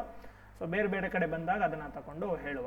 ಓಕೆ, ನೆಕ್ಸ್ಟ್ ಕ್ವಶನ್ ನೋಡಿ, ಭಾರತದಲ್ಲಿ ಚಿರತೆಗಳಿಗೆ ಸಂಬಂಧಿಸಿದಂತೆ ಕೆಳಗಿನ ಹೇಳಿಕೆಗಳನ್ನು ಪರಿಗಣಿಸಿ ಅಂತ ಕೊಟ್ಟಿದ್ದೇನೆ. ಚಿರತೆ ಅಂದರೆ ಲಿಪಾರ್ಡ್ ಅಂತ ಕರೀತಾರೆ, ನೆನ್ಪಿಟ್ಕೊಳ್ಳಿ, ಲಿಪಾರ್ಡ್ ಅಂತ, ಇಂಡಿಯನ್ ಲಿಪಾರ್ಡ್ ಅಥವಾ ಲಿಪಾರ್ಡ್. ಲಿಪಾರ್ಡ್ ಅಂದರೆ ಚಿರತೆ. ನಿಮ್ಗೆ ಏನು ಗೊತ್ತಿರಲೇಬೇಕು ಗೊತ್ತಾ? ಸೊ ಚಿರತೆ ಬೇರೆ, ಚೀತಾ ಬೇರೆ, ಹಿಮ ಚಿರತೆ ಬೇರೆ, ಹಿಮ ಚಿರತೆ. ಮತ್ತು ಇನ್ನೊಂದು ಕ್ಲೌಡೆಡ್ ಲಿಪಾರ್ಡ್ ಅಂತ ಒಂದು ಬರುತ್ತೆ, ನೀವು ರೆಡ್ ಡೇಟಾ ಬುಕ್ಕಲ್ಲಿ ಗೊತ್ತಿರುತ್ತೆ. ಕ್ಲೌಡೆಡ್ ಲಿಪಾರ್ಡ್ ಅಂದರೆ ಕ್ಲೌಡೆಡ್ ಚಿರತೆ ಅಂತ. ಓಕೆನಾ? ಸರಿ, ಮೂರು ಬೇರೆ ಬೇರೆ. ಓಕೆನಾ? ಒಂದೇ ಥರ ಅಂತ ಅನ್ಕೊಳ್ಳೋಂಗಿಲ್ಲ, ಮೂರು ಬೇರೆ ಬೇರೆ ಇದೆ. ಆ್ಯಕ್ಚುಲಿ ಚೀತಾ ಕಂಪ್ಲೀಟಾಗಿ ಸಪ್ರೇಟ್ ಅದು, ಇವಕ್ಕೂ ಇದಕ್ಕೂ ಅಂತ. ಬಿಗ್ ಕ್ಯಾಟ್ಸ್ ಎಲ್ಲ ಬಿಗ್ ಕ್ಯಾಟ್ಸ್ ಒಳಗಡೆನೇ ಬರುತ್ತೆ, ಬಟ್ ಚೀತಾ ಬಿಟ್ಟು ಇದು ನೋಡಿ, ಚಿರತೆ, ಹಿಮ ಚಿರತೆ, ಕ್ಲೌಡೆಡ್ ಲಿಪಾರ್ಡ್. ಸೊ ಲಿಪಾರ್ಡು, ಸ್ನೋ ಲಿಪಾರ್ಡು, ಇನ್ನೊಂದು ಕ್ಲೌಡೆಡ್ ಲಿಪಾರ್ಡ್ ಅಂತ 3 ರೀತಿ ಇದ್ದಾವೆ. ಚಿರತೆ ಎಲ್ಲಿ ಕಂಡು ಬರ್ತವೆ? ಫಸ್ಟ್ ನೋಡಿದ್ರೆ ಹ್ಯಾಬಿಟೇಟ್ ನೋಡ್ಕೊಳ್ಳಿ. ಚಿರತೆ ಹ್ಯಾಬಿಟೇಟ್ ಯಾವುದು? ಚಿರತೆಗಳು ಕಂಡು ಬರೋದು ಎಲ್ಲ ಉಷ್ಣವಲಯದ ಕಾಡುಗಳಲ್ಲಿ ಕಂಡು ಬರ್ತದೆ. ಬೆಂಗಳೂರಲ್ಲೂ ಇದೆ. ಓಕೆನಾ? ನಮ್ಮ ಭಾರತದಲ್ಲಿ ಹಿಮಾಲಯ, ರಾಜಸ್ಥಾನ ಬಿಟ್ಟು ಮಿಕ್ಕಿದ ಎಲ್ಲ ಭಾಗದಲ್ಲೂ ಸಿಗುತ್ತೆ ಚಿರತೆ. ಇದು ಎಲ್ಲ ಕಡೆ ಆಲ್ರೌಂಡರ್ ಅಂತ ಕರೆಯೋಣ, all rounder, all around the country. ಹಿಮ ಚಿರತೆ ನೋಡಿ, ಹಿಮ ಹೆಸರಲ್ಲೇ ಇದೆಲ್ಲ ಸ್ನೋ ಅಂತ. ಸೊ ಇಲ್ಲಿ ಇರೋದು ಹಿಮ ಚಿರತೆನೆ. ಸೊ ಇದು ಹಿಮಾಲಯದಲ್ಲಿ ಮಾತ್ರ ಬರಬೇಕು, ಬೇರೆ ಎಲ್ಲಾದ್ರೂ ಬರುತ್ತಾ? ಇಲ್ಲ, only in Himalaya. They found only in Himalayan region. Okay, ಹಿಮಾಲಯದ ರಾಜ್ಯಗಳು. ಕ್ಲೌಡೆಡ್ ಲಿಪಾರ್ಡ್ ಅಂದರೆ ಸ್ವಲ್ಪ ಚಿಕ್ಕ ಸೈಜ್ ಬರ್ತದೆ, ಚಿರತೆ ಅಷ್ಟು ದೊಡ್ಡದಾಗಿ ಬರೋದಿಲ್ಲ, ಚಿಕ್ಕ ಸೈಜ್ ಇರುತ್ತೆ. ಓಕೆ, ಇದು ಎಲ್ಲಿ ಕಂಡು ಬರ್ತದೆ ಅಂತ ನೋಡಿ, ಇದು ಈಶಾನ್ಯ ಭಾರತ, ನಾರ್ತ್ ಈಸ್ಟ್. ಈಶಾನ್ಯ ಭಾರತದಲ್ಲಿ ಬೆಟ್ಟಗಳಿದೆಯಲ್ಲ, ಬೆಟ್ಟಗಳ ಮೇಲೆ ವಾಸ ಮಾಡುತ್ತೆ. ಇದು ಸೈಜಲ್ಲಿ ತುಂಬ ಚಿಕ್ಕದಾಗಿ ಬರ್ತದೆ. ಎಲ್ಲವೂ ಕಾರ್ನಿವೋರ್ಸೇ, ಮಾಂಸಾಹಾರಿ ಪ್ರಾಣಿಗಳೇ. ಇಲ್ಲಿ ಕೇಳಿರೋ ಕ್ವಶನ್ ಯಾವುದು ನೋಡಿ, ಇಲ್ಲಿ ಬರೀ ಚಿರತೆ ಅಂತ ಅಷ್ಟೇ ಕೊಟ್ಟಿದ್ದಾನೆ ಅಷ್ಟೇ, ಯಾವ್ದು ಚಿರತೆ ಅಂತ ಕ್ವಶನಲ್ಲಿ ಇಲ್ಲ. ಓಕೆನಾ? ಆಪ್ಷನಲ್ಲಿ ಇದೆ ಯಾವ ಚಿರತೆ ಅಂತ. ಓದಿದ್ದೀನ? ಭಾರತದ ಚಿರತೆಯು ರಾತ್ರಿ ಚಟುವಟಿಕೆ ಪ್ರಾಣಿಯಾಗಿದೆ. Indian leopard is a nocturnal. ನೋಡಿ ಇಲ್ಲಿ ಏನು ಪುಣ್ಯಾತ್ಮ ಕನ್ನಡಕ್ಕೆ ಟ್ರಾನ್ಸ್ಲೇಟ್ ಮಾಡಿಬಿಟ್ಟಿದ್ದಾನೆ. ಯೂಶಲಿ ಹಿಂಗೆ ಮಾಡಲ್ಲ, ಟೆಕ್ನಿಕಲ್ ವರ್ಡ್ಗಳು ಮಾಡೋಂಗಿಲ್ಲ, ಬಟ್ ಮಾಡಿಬಿಟ್ಟಿದ್ದಾನೆ. ನೆಕ್ಟರ್ನಲ್ ಒಂದು ಟೆಕ್ನಿಕಲ್ ವರ್ಡ್. ನಿಮಗೆ ನೆಕ್ಟರ್ನಲ್ ಅನಿಮಲ್ಸ್ ಅಂದರೆ ಯಾವುದಂತ ಗೊತ್ತಿರ್ಬೇಕು ನೋಡಿ. ನಕ್ಟರ್ನಲ್ಸ್ ಅಂತ ಕರೀತಾರೆ. ಓಕೆನಾ? ನಕ್ಟರ್ನಲ್ಸ್ ಅಂದರೆ ನಿಶಾಚರಿಗಳು ಅಂತ. ನಿಶಾಚರಿ ಅಂತ ಏನು ಹೇಳಿ, ರಾತ್ರಿ ಅಂತ ಅಲ್ವಾ? ಸೊ ರಾತ್ರಿ ಅವಧಿ ಹೆಚ್ಚು ಆಕ್ಟಿವ್ ಆಗಿರೋ ಜೀವಿಗಳನ್ನು ಏನು ನಕ್ಟರ್ನಲ್ ಅಂತ ಕರೀತಾರೆ. ಈ ವರ್ಡ್ ನೆನ್ಪಿಟ್ಕೋಬೇಕು. ರಾತ್ರಿ ಅಂತ ಬಿಟ್ಬಿಡಿ, ನೆಕ್ಸ್ಟ್ ಟೈಮ್ ಕೇಳಲ್ಲ, ಅದನ್ನೇನೋ ಮಿಸ್ ಆಗಿಕೊಟ್ಬಿಟ್ಟಿದ್ದಾನೆ. ನಕ್ಟರ್ನಲ್ ಅನ್ನೋ ವರ್ಡ್ ನೆನ್ಪಿಟ್ಕೊಳ್ಳಿ. ನಕ್ಟರ್ನಲ್ ಅಂದರೆ ಯಾವ ಜೀವಿ, ಯಾವುದೋ ಒಂದು ಪ್ರಾಣಿ ಇರಲಿ, ಪಕ್ಷಿ ಇರಲಿ, ಅದು ಡೇ ಟೈಮಲ್ಲಿ ಬಿಲ ಸೇರ್ಕೊಂಡ್ಬಿಡುತ್ತೆ, ಅದು ಗೂಡು ಸೇರ್ಕೊಂಡ್ಬಿಡುತ್ತೆ. ನೈಟ್ ಟೈಮ್ ಸೂರ್ಯ ಮುಳುಗಿದ ನಂತರ ಜಾಸ್ತಿ ಆಕ್ಟಿವ್ ಆಗುತ್ತೆ. ಅಂಥ ಪ್ರಾಣಿಗಳಿಗೆ ಏನಂತ ಕರೀತಾರೆ? ನಕ್ಟರ್ನಲ್ ಅನಿಮಲ್ ಅಂತ ಕರೀತಾರೆ. ಡೇ ಟೈಮಲ್ಲಿ ಆಕ್ಟಿವ್ ಆಗಿರೋನ ಡೈರ್ನಲ್ ಅಂತ ಕರೀತಾರೆ. ಸೊ ಡೇ ಟೈಮಲ್ಲಿ ಆಕ್ಟಿವ್ ಆಗಿರೋದು ಡೈರ್ನಲ್, ರಾತ್ರಿ ಟೈಮ್ ಹೆಚ್ಚು ಚಟುವಟಿಕೆಯಿಂದ ಇರೋದು ನಕ್ಟರ್ನಲ್ ಅಂತ. ಓಕೆ, ಸೊ ಫಸ್ಟ್ ಸ್ಟೇಟ್ಮೆಂಟ್, ಚಿರತೆಗಳು, ಭಾರತ ಚಿರತೆಗಳು ಏನಾಗಿದೆ? ನಕ್ಟರ್ನಲ್ಗಳಾಗಿದೆ. ಹೌದು, ಇದು ಕರೆಕ್ಟ್ ಸ್ಟೇಟ್ಮೆಂಟ್. ಡೇ ಟೈಮ್ ಇರ್ತವೆ, ಬಟ್ ರಾತ್ರಿ ಟೈಮ್ ಇವು ಚೆನ್ನಾಗಿ ಆಕ್ಟಿವ್ ಆಗಿರ್ತವೆ. ಓಕೆನಾ? ಸೊ ಇದು ಕರೆಕ್ಟ್ ಸ್ಟೇಟ್ಮೆಂಟು. ಇವು ನಕ್ಟರ್ನಲ್ ಆಗಿದೆ. ನೆಕ್ಸ್ಟ್ ಒನ್ ನೋಡಿ, they are unique in the sense that female Indian leopard always weigh heavier than male Indian leopard ಅಂತ. ನೋಡಿ, ಇದು ತುಂಬ ಸ್ಪೆಸಿಫಿಕ್ ಸ್ಟೇಟ್ಮೆಂಟ್. ಏನಿದು ಸ್ಟೇಟ್ಮೆಂಟು? ಇವು ವಿಶಿಷ್ಟ, ಇದರ ವಿಶೇಷ ಏನಂದರೆ, ಭಾರತದ ಹೆಣ್ಣು ಚಿರತೆ ಯಾವಾಗಲೂ ಭಾರತದ ಗಂಡು ಚಿರತೆಗಿಂತ ಹೆಚ್ಚು ಭಾರ ಇರುತ್ತಂತೆ. ಅಂದರೆ ಗಂಡು ಚಿರತೆಗಿಂತ ಹೆಣ್ಣು ಚಿರತೆನೇ ಹೆಚ್ಚು ಭಾರ ಇರುತ್ತಂತೆ. ಕರೆಕ್ಟ್ ಅನ್ಸುತ್ತಾ? ನೋಡಿ, ಇಲ್ಲಿ ಒಂದು ಟ್ರ್ಯಾಪಿಂಗ್ ವರ್ಡ್ ಇದೆ, ನೆನ್ಪಿಟ್ಕೊಳ್ಳಿ. ಇದು ನೆನ್ಪಿಟ್ಕೊಂಬಿಡಿ. ಯಾವಾಗಲೂ ಒಂದು ವರ್ಡ್ ಇದೆ, ಕನ್ನಡದಲ್ಲಿ ಸರಿಯಾಗಿರಲ್ಲ, ಇಂಗ್ಲೀಷಲ್ಲಿ ಕರೆಕ್ಟಾಗಿರ್ತದೆ ನೋಡಿ. ಕನ್ನಡದಲ್ಲಿ ಕೊಟ್ಟಿದ್ದಾರೆ, ಫಸ್ಟ್ ಇಂಗ್ಲೀಷಲ್ಲಿ ನೋಡ್ಕೊಳ್ಳಿ. ಆಲ್ವೇಸ್. ಈ ವರ್ಡ್ ಇದೆ ಅಲ್ವಾ ಫ್ರೆಂಡ್ಸ್? ಈ ವರ್ಡು ಡೇಂಜರಸ್ ವರ್ಡು. ನಿನ್ನೆ ನಿಮ್ಗೆ ಇನ್ನೊಂದು ವರ್ಡ್ ಹೇಳಿದ್ದೆ, ನೆನಪಿದೆಯಾ? ಲಾಸ್ಟ್ ವಿಡಿಯೋದಲ್ಲಿ 2 ವರ್ಡ್ ಹೇಳಿದೆ ನೋಡಿ. ಒಂದು ಏನದು? ಓನ್ಲಿ. ಇನ್ನೊಂದು ಆಲ್ವೇಸ್. ಇವೆರಡು ವರ್ಡ್ಗಳು ಏನಾದರೂ ಯಾವುದೇ ಸ್ಟೇಟ್ಮೆಂಟಲ್ಲಿ ಇದೆ ಅಂದರೆ 90% ಅವು ರಾಂಗ್ ಅಂತಲೇ ಅರ್ಥ ಫ್ರೆಂಡ್ಸ್. 90% ರಾಂಗ್ ಅಂತಲೇ ಅರ್ಥ. 10% ರೈಟ್ ಆಗೋ ಚಾನ್ಸ್ ಇರುತ್ತೆ, ಬಟ್ 90% ರಾಂಗ್ ಅಂತಲೇ ಅರ್ಥ. ನೆನ್ಪಿಟ್ಕೊಳ್ಳಿ. ಓಕೆನಾ? ವೆರಿ ಇಂಪಾರ್ಟೆಂಟ್ ಈ ವರ್ಡ್ಗಳು ಗೊತ್ತಾಗೋದು. ಬೇರೆ ಬೇರೆ ವರ್ಡ್ಗಳು, ಟ್ರ್ಯಾಪಿಂಗ್ ವರ್ಡ್ಗಳಿದ್ದಾವೆ, ಹೊಸಬರನ್ನೆಲ್ಲ ಆಚೆ ಹಾಕೋದಕ್ಕೆ. ಮುಂದೆ ಹೇಳ್ತೀನಿ, ಬೇರೆ ಬೇರೆ ಕ್ವಶನ್ ಅದ್ರ ಬಗ್ಗೆ ಹೇಳ್ತಾ ಹೋಗ್ತೀನಿ. ಸದ್ಯಕ್ಕೆ ಇಲ್ಲಿ ಇದ್ರ ಬಗ್ಗೆ ನೋಡೋಣ. ಓಕೆನಾ? ಓಕೆ. ಸೊ ಆಲ್ವೇಸ್ ಅಂತಿದೆ ನೋಡಿ, ಯಾವಾಗಲೂ ಅಂದರೆ ಒಂದಾರು ಸಣ್ಣದಾಗಿರಲ್ವಾ ಆ ಥರ ಬಂದ್ಬಿಡುತ್ತೆ. ಓಕೆ, ಅಬ್ಸಲ್ಯೂಟ್ ಸ್ಟೇಟ್ಮೆಂಟ್ ಇದು. ಆಬ್ವಿಯಸ್ಲಿ ಇವೆಲ್ಲ ರಾಂಗ್ ಇರ್ತವೆ. ಓಕೆನಾ. ಆ್ಯಕ್ಚುಲಿ ನೋಡಿ ಏನಂತಂದರೆ ಬಿಗ್ ಕ್ಯಾಟ್ಸ್ ಅಂತ ಬರ್ತವೆ. 7 ಬಿಗ್ ಕ್ಯಾಟ್ಸ್ ಇದೆ. ಹುಲಿ, ಸಿಂಹ, ಚಿರತೆ, ಓಕೆ, ಚೀತಾ, ಪೂಮಾ, ಜಾಗ್ವಾರ್, ಇವನ್ನೆಲ್ಲ ಬಿಗ್ ಕ್ಯಾಟ್ಸ್ ಅಂತ ಕರೀತಾರೆ. ಓಕೆನಾ. ಆ ಬಿಗ್ ಕ್ಯಾಟ್ಸ್ ಫ್ಯಾಮಿಲಿಗಳಲ್ಲಿ ಯಾವಾಗಲೂ ಆಲ್ಮೋಸ್ಟು ಗಂಡೆ ದಪ್ಪ ಇರುತ್ತೆ ಜಾಸ್ತಿ. ಈ ಗಂಡು ಸಿಂಹ ಹೆಣ್ಸಿಂಹ ನೋಡಿ, ಓಕೆ, ಆ ಥರ ತೊಗೊಂಡ್ರೆ ಯಾವಾಗಲೂ ಮೇಲ್ ಪ್ರಾಣಿಗಳೇ ದಪ್ಪ ಬರ್ತವೆ, ಫಿಮೇಲ್ ಯಾವಾಗಲೂ ಚಿಕ್ಕದಾಗೆ ಬರ್ತದೆ. ಯಾವುದರಲ್ಲಿ? ಬಿಗ್ ಕ್ಯಾಟ್ಸ್ಗಳಲ್ಲಿ. ಓಕೆನಾ.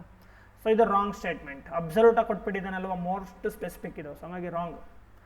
ಚಿರತೆ ಸಫಾರಿಯನ್ನು ಬನ್ನೇರುಘಟ್ಟ ಜೀವಿ ಉದ್ಯಾನದಲ್ಲಿ ಪ್ರಾರಂಭಿಸಲಾಗಿದೆ ಅಂತ ಕೊಟ್ಟಿದ್ದಾರೆ. ಓಕೆನಾ. ಚಿರತೆ ಸಫಾರಿಯನ್ನು ಬನ್ನೇರುಘಟ್ಟ ಜೀವಿ ಉದ್ಯಾನದಲ್ಲಿ ಪ್ರಾರಂಭಿಸಲಾಗಿದೆ ಅಂತ. ಇದು ಕರೆಂಟ್ ಅಫೇರ್ಸು. ಯಾಕೆ ಕರೆಂಟ್ ಅಫೇರ್ಸ್ ಅಂದರೆ ನೋಡಿ, last year Bannerghatta national park ಬೆಂಗಳೂರಲ್ಲಿ ಇದೆಯಲ್ಲೋ ಅಲ್ಲಿ ಚಿರತೆ ಸಫಾರಿಯನ್ನು ಸ್ಟಾರ್ಟ್ ಮಾಡಿದ್ದಾರೆ, ಲಿಪರ್ಡ್ ಸಫಾರಿ. ಇದು ಎಷ್ಟು ದೊಡ್ಡದು ಅಂತಂದರೆ ಇಂಡಿಯಾಸ್ ಲಾರ್ಜೆಸ್ಟ್ ಲಿಪರ್ಡ್ ಸಫಾರಿ. ಇದು ಇಂಡಿಯಾದಲ್ಲಿ ಅತಿ ದೊಡ್ಡ ಚಿರತೆ ಸಫಾರಿ. ದಕ್ಷಿಣ ಭಾರತದಲ್ಲಿ 2ನೇದಾಗಿ ಸ್ಥಾಪನೆ ಆಗಿರುವಂಥದ್ದು. ಉತ್ತರ ಭಾರತದಲ್ಲಿ ಒಂದಿದೆ ಆಲ್ರೆಡಿ ಲಿಪರ್ಡ್ ಸಫಾರಿ. ಇದು ದಕ್ಷಿಣ ಭಾರತದಲ್ಲಿ ಇದೇ ಫಸ್ಟ್ ಬಂದಿರೋದು, ಮತ್ತು ಇಂಡಿಯಾದಲ್ಲೇ ದೊಡ್ಡದು. ಸೊ ಹಾಗಾಗಿ ನ್ಯೂಸಲ್ಲಿತ್ತು, ಕೇಳಿದ್ದಾನೆ. ಕರೆಕ್ಟ್, ಕೇಳಿರೋ ಕ್ವಶನ್ ಕರೆಕ್ಟಾಗಿದೆ ಇದು. ಸೊ ಇದು ಕರೆಕ್ಟ್ ಸ್ಟೇಟ್ಮೆಂಟು. 4th ನೋಡಿ, ಭಾರತದ ಚಿರತೆಯನ್ನು IUCN ನೋಡಿ, IUCN ಕೇಳ್ತಾ ಇರ್ತಾನೆ. IUCN ಅಂತ ಏನು ಹೇಳಿ, ರೆಡ್ ಡೇಟಾ ಬುಕ್ ಇಲ್ಲಿ ಕೊಟ್ಟಿದ್ದಾನೆ ನೋಡಿ, ರೆಡ್ ಲಿಸ್ಟ್ ಡೇಟಾ ಕೊಟ್ಟಿದ್ದಾನೆ. ರೆಡ್ ಡೇಟಾ ಬುಕ್ ಅಂತಲೂ ಕೊಟ್ಟಿಲ್ಲ. ರೆಡ್ ಲಿಸ್ಟ್ನಿಂದ ಅಪಾಯದಲ್ಲಿರುವ ಪ್ರಾಣಿ ಎಂದು ವರ್ಗೀಕರಿಸಲಾಗಿದೆ. ಇಲ್ಲೊಂದು ವೀಕ್ನೆಸ್ ಹೇಳ್ತೀನಿ ನೋಡ್ಕೊಳ್ಳಿ ಇವ್ರದ್ದು. IUCN ಬಗ್ಗೆ, ರೆಡ್ ಡೇಟಾ ಬುಕ್ ಬಗ್ಗೆ ಏನೇ ಕ್ವಶನ್ ಬರಲಿ, ಅಲ್ಲಿ ಕನ್ನಡದಲ್ಲಿ ರಾಂಗ್ ಕೊಡ್ತಾನೆ. ಈಗ ನೋಡಿ ಎಕ್ಸಾಂಪಲ್, ಕ್ರಿಟಿಕಲಿ ಎಂಡೇಂಜರ್ಡ್ ಅಂತ ಬರುತ್ತೆ, ಎಂಡೇಂಜರ್ಡ್ ಅಂತ ಬರುತ್ತೆ, ವಲ್ನರೇಬಲ್ ಅಂತ ಬರ್ತದೆ. ಈ 3 ವರ್ಡ್ಗಳಿದೆ. ಕನ್ನಡದಲ್ಲಿ ಏನು ಬರೀತಾರೆ, ಎಲ್ಲದಕ್ಕೂ ಕನ್ನಡದಲ್ಲಿ ಅಳಿವಿನಂಚಿನಲ್ಲಿರುವ ಪ್ರಭೇದ, ಅಳಿವಿನಂಚಿನಲ್ಲಿರುವ ಪ್ರಭೇದ ಅಂತಲೇ ಕೊಟ್ಬಿಡ್ತಾನೆ. ಬಟ್ 3 ಬೇರೆ ಬೇರೆ ಫ್ರೆಂಡ್ಸ್. ಕ್ರಿಟಿಕಲಿ ಎಂಡೇಂಜರ್ಡ್ ಅಂದರೆ ತೀವ್ರ ಅಳಿವಿನಂಚಿನಲ್ಲಿರುವ ಪ್ರಭೇದ, ಎಂಡೇಂಜರ್ಡ್ ಅಂದರೆ ಅಳಿವಿನಂಚಿನಲ್ಲಿರುವ ಪ್ರಭೇದ, ವಲ್ನರೇಬಲ್ ಅಂದರೆ ದುರ್ಬಲ ಪ್ರಭೇದ ಅಂತ ಕೊಡಬೇಕು. ಇವನು ಎಲ್ಲದಕ್ಕೂ ನೋಡಿ, ಇಲ್ಲೇನಾದರೂ ಇಂಗ್ಲೀಷ್ ಕೊಟ್ಟಿಲ್ಲ ಅಂತಂದಿದ್ರೆ ಕನ್ನಡದವ್ರಿಗೆ ಇದು ಗೊತ್ತಿದ್ರೂ ಆನ್ಸರ್ ಮಾಡೋಕ್ಕಾಗ್ತಿರಲಿಲ್ಲ. ಇಂಗ್ಲೀಷಲ್ಲಿ ಕೊಟ್ಟಿರೋದಕ್ಕೆ ಅವರೆಲ್ಲರೂ ಸೇಫು. ನೀವು ಇಂಗ್ಲೀಷಲ್ಲಿ ಓದ್ಕೋಬೇಕು. ಅದಕ್ಕೆ ಈ ಸಬ್ಜೆಕ್ಟಲ್ಲಿ ಈ ಥರ ವರ್ಡ್ಗಳನ್ನ ಇಂಗ್ಲೀಷಲ್ಲಿ ನೋಡ್ಕೊಂಬಿಟ್ರೆ ಸೇಫ್ ಆಗ್ತಾರೆ. ಇಲ್ಲ ಒಂದು ಕ್ವಶನ್ ಹೋದ್ರೂ 2 ಮಾರ್ಕ್ಸು, ಮತ್ತು ನೆಗೆಟಿವ್ ಮಾರ್ಕ್ಸ್ ಇರೋದ್ರಿಂದ 2.25 ಮಾರ್ಕ್ಸು ಹೋಗ್ಬಿಡುತ್ತೆ ಅಲ್ವಾ. ಸೊ ನೋಡಿ, ವಲ್ನರೇಬಲ್ ಕನ್ನಡದವ್ರಿಗೆ ಇದೇ ಸಮಸ್ಯೆ ಈ ಸಬ್ಜೆಕ್ಟಲ್ಲಿ. ಸೊ ಒಂದೊಂದು ಟೆಕ್ನಿಕಲ್ ವರ್ಡ್ ಇಂಗ್ಲೀಷಲ್ಲಿ ತಿಳ್ಕೊಳ್ಳಿ. ವಲ್ನರೇಬಲ್ ಲಿಸ್ಟಲ್ಲಿ ಇದೆಯಾ? ಯಾವ ಲಿಸ್ಟಿಗೆ ಬರುತ್ತೆ ಇದು? ಸೊ ಕರೆಕ್ಟ್ ಸ್ಟೇಟ್ಮೆಂಟ್ ವಲ್ನರೇಬಲ್ಗೆ ಬರುತ್ತೆ. ಸೊ ಹಂಗಾಗಿ ಇದು ಕೂಡ ರೈಟ್ ಆಗುತ್ತೆ. ಇದು ಕರೆಕ್ಟ್ ಸ್ಟೇಟ್ಮೆಂಟು. ಸೊ ಯಾವುದೋ B1 ಮಾತ್ರ ರಾಂಗ್ ಇದೆ, ಅಂದರೆ 3 ಸ್ಟೇಟ್ಮೆಂಟ್ ರೆಡಿ ಇದೆ ಅಲ್ವಾ. ಸೊ 3 ಸ್ಟೇಟ್ಮೆಂಟ್ ಟಿಕ್ ಮಾಡೋದು ಕರೆಕ್ಟಾಗಿದೆ. ಸೊ 3 ಸ್ಟೇಟ್ಮೆಂಟ್ಗಳು ಸರಿಯಾಗಿದೆ. ಓಕೆ, ನೆಕ್ಸ್ಟ್ ಕ್ವಶನ್ ನೋಡೋಣ. ಮುಂದಿನ ಜೋಡಿಗಳನ್ನು ಪರಿಗಣಿಸಿ. ಇಲ್ಲಿ ಫುಡ್ ಪಾರ್ಕ್ ಬಗ್ಗೆ ಕೇಳಿದ್ದಾರೆ ಫ್ರೆಂಡ್ಸ್. ಏನಿಲ್ಲ, ಮ್ಯಾಚ್ ಮಾಡಬೇಕಷ್ಟೇ. ನಮ್ಮ ಕರ್ನಾಟಕ ಕರೆಂಟ್ ಅಫೇರ್ಸ್ ಇದು. ಫುಡ್ ಪಾರ್ಕ್ಗಳು ಯಾವ ಜಿಲ್ಲೆಯಲ್ಲಿ ಇದೆ ಅಂತ ಮ್ಯಾಚ್ ಮಾಡ್ತಾ ಹೋಗೋದು. ಭತ್ತ technology park, rice technology park ಇಲ್ಲಿ ಇದೆಯಪ್ಪ, ಕಾರ್ಟಗಿ ಕರೆಕ್ಟ್. ಮೆಕ್ಕೆಜೋಳ ತಂತ್ರಜ್ಞಾನ ಪಾರ್ಕ್ ಇಲ್ಲಿ ಇದೆಯಾ, ರಾಣೆಬೆನ್ನೂರು ಕರೆಕ್ಟ್. ತೆಂಗಿನಕಾಯಿ ತಂತ್ರಜ್ಞಾನ ಪಾರ್ಕ್, ಇದು ನೆನ್ಪಿಟ್ಕೊಳ್ಳಿ. ತಿಪಟೂರಿನ ತೆಂಗಿನಕಾಯಿ ಕೇಳಿದ್ದೀರಲ್ವಾ, ತಿಪಟೂರಿನ ತೆಂಗಿನಕಾಯಿ ಅಂತ. ಸೊ ಹಂಗಾಗಿ ಇದು ತುಮಕೂರಲ್ಲಿ ಬರುತ್ತೆ, ತಿಪಟೂರು. ಸೊ ಅಲ್ಲಿರೋದು, ಉಡುಪಿಲಿ ಬರಲ್ಲ. ಸೊ ಹಂಗಾಗಿ ಇದೊಂದು ರಾಂಗ್ ಆಗುತ್ತೆ. ಸೊ ತೊಗರಿ ತಂತ್ರಜ್ಞಾನ ಪಾರ್ಕ್, ಸೊ ತೊಗರಿ ಬಟ್ಟಲ್ ಅಂತಲೇ ಕರೀತಾರೆ ಕಲಬುರಗಿ, ಇದಂತೂ ಎಲ್ರಿಗೂ ಗೊತ್ತಿರ್ತದೆ. ಸೊ ಇದು ರೈಟ್ ಸ್ಟೇಟ್ಮೆಂಟ್. ಎಷ್ಟು ಜೋಡಿ ಮಾತ್ರ ಸರಿಯಾಗಿದೆ? 3 ಜೋಡಿಗಳು ಮಾತ್ರ ಸರಿಯಾಗಿದೆ. ಟಿಕ್ ಮಾಡಿರೋದು ಕರೆಕ್ಟ್ ಆಗಿದೆ. ಸೊ ಫಸ್ಟ್ ನಿಮಗೆ ಏನು ಗೊತ್ತಿರಬೇಕಿಲ್ಲ ಹೇಳಿ ನೋಡುವ. ನೋಡಿ ಕ್ವಶನ್ ಕೇಳ್ತೀನಿ, ಈಗ ಆನ್ಸರ್ ಮಾಡಿ. ಫುಡ್ ಪಾರ್ಕ್ ಅಂದರೆ ಏನು, ಅಲ್ಲಿ ಏನು ನಡೆಯುತ್ತೆ? ಈ ಫುಡ್ ಪಾರ್ಕ್ ಒಂದು ಕ್ವಶನ್ ಆಯಿತು. ಸೆಕೆಂಡ್ ಕ್ವಶನು, ಈ ಫುಡ್ ಪಾರ್ಕ್ ಅನ್ನೋದನ್ನ ಯಾವ ಮಿನಿಸ್ಟ್ರಿ ಅಂಡರ್ ಬರುತ್ತೆ? ಇದು 2 ಕ್ವಶನ್ಗೆ ಆನ್ಸರ್ ಹೇಳ್ತೀರಾ ನೋಡುವ.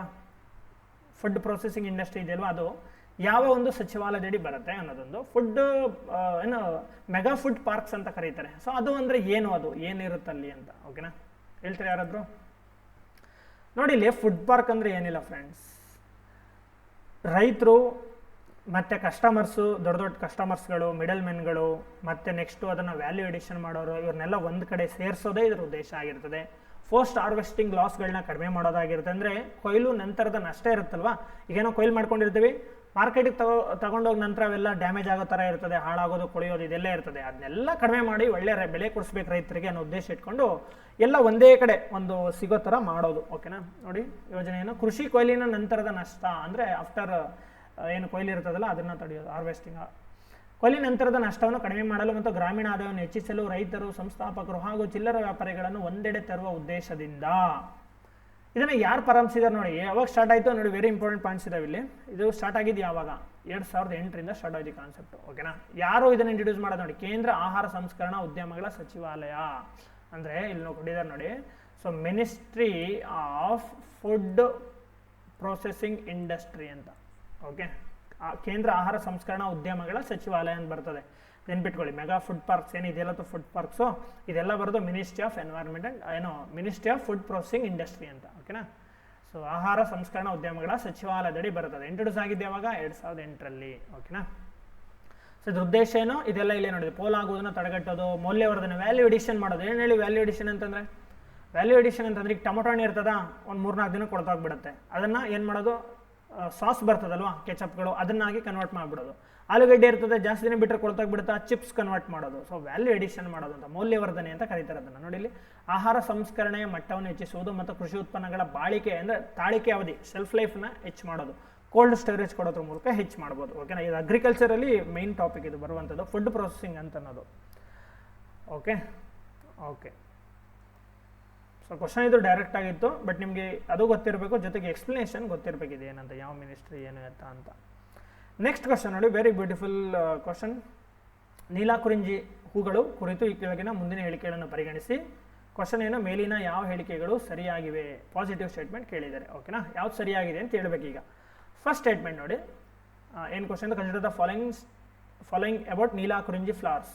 ಓಕೆ, ನೀಲಾಕುರಿಂಜಿ ಹೂಗಳ ಬಗ್ಗೆ ಹೇಳಬೇಕು ಅಂತ ಕೇಳಿದ್ದಾರೆ. ಇದು ಇಳಿಜಾರನ್ನು ಹೊಂದಿರುವ ತಮಿಳುನಾಡು ಮತ್ತು ಕರ್ನಾಟಕ ಪಶ್ಚಿಮ ಘಟ್ಟಗಳಲ್ಲಿ ಮಾತ್ರ ಕಂಡುಬರುವ ಹೆಸರಾಂತ ಪೊದೆಯಾಗಿದೆ. It is the famed shrub found in Western Ghats covering the slopes of Tamil Nadu and Karnataka. ನೋಡಿ, ನಾನು ನಿಮ್ಗೊಂದು ವರ್ಡ್ ಹೇಳಿದೆ, ನೆನಪಿದೆಯಾ? Only, always. ಈ ವರ್ಡ್ಗಳು ಏನಂತ? ನೆಗೆಟಿವ್ ಸ್ಟೇಟ್ಮೆಂಟ್ಸ್ ಅಂತ ಹೇಳಿದ್ದೀನಿ. ನೋಡುವ ಇಲ್ಲಿ ಸರಿ ಆಗುತ್ತಾ ತಪ್ಪಾಗುತ್ತಾ ಅಂತ. ಓಕೆ.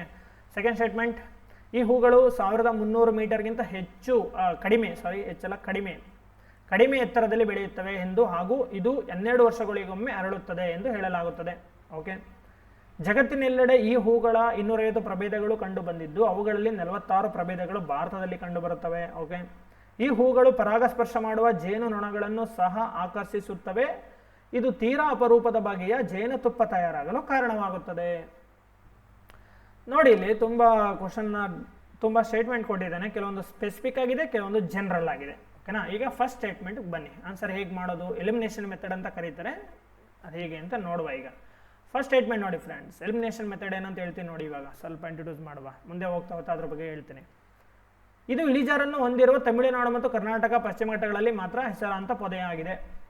ಇಲ್ಲಿ ನಿಮ್ಗೆ ಏನು ಹುಡುಕ್ಬೇಕು ಅಂತ ಹೇಳಿದ್ದೀನಿ? ಟ್ರ್ಯಾಪಿಂಗ್ ವರ್ಡ್ ಹುಡುಕ್ಬೇಕು ಅಂತ ಹೇಳಿದ್ದೀನಿ. ಟ್ರ್ಯಾಪಿಂಗ್ ವರ್ಡ್ ಏನು ಹೇಳಿ? ಓನ್ಲಿ, ಮಾತ್ರ ಅಂತಿದೆ ನೋಡಿ, ಮಾತ್ರ. ಇದೇ trapping word. First of all ನಿಮ್ಗೆ ಇದೇನಂತ ಗೊತ್ತಿರಲಿ. ನೀಲಾಕುರಿಂಜಿ ಅಂತ ಅನ್ನೋದು ಒಂದು ಫ್ಲವರ್ಸ್, ಹೂವಿನ ಗಿಡ. ಓಕೆನಾ. ಇದೆಲ್ಲಿ ಬೆಳೆಯುತ್ತೆ? ನೀಲಗಿರಿ ಹಿಲ್ಸಲ್ಲಿ ಬೆಳೆಯುತ್ತೆ. ನೀಲಗಿರಿ. ಓಕೆನಾ. ನೀಲಗಿರಿ ಬೆಟ್ಟಗಳು. ಈ ನೀಲಗಿರಿ ಬೆಟ್ಟಗಳು ಎಲ್ಲಪ್ಪ ಬರ್ತವೆ? ಈ ಕಡೆ ಇಂಡಿಯಾ ಅಂತ ತಗೊಂಡ್ರೆ ನೋಡಿ, ಇದು ಇಂಡಿಯಾದಲ್ಲಿ ಈ ಥರ ಬಂದ್ಬಿಡ್ತಾ, ನೀಟಾಗಿ ಬರ್ಕೊಳ್ಳೋಣ. ಸೊ ಇಂಡಿಯಾದಲ್ಲಿ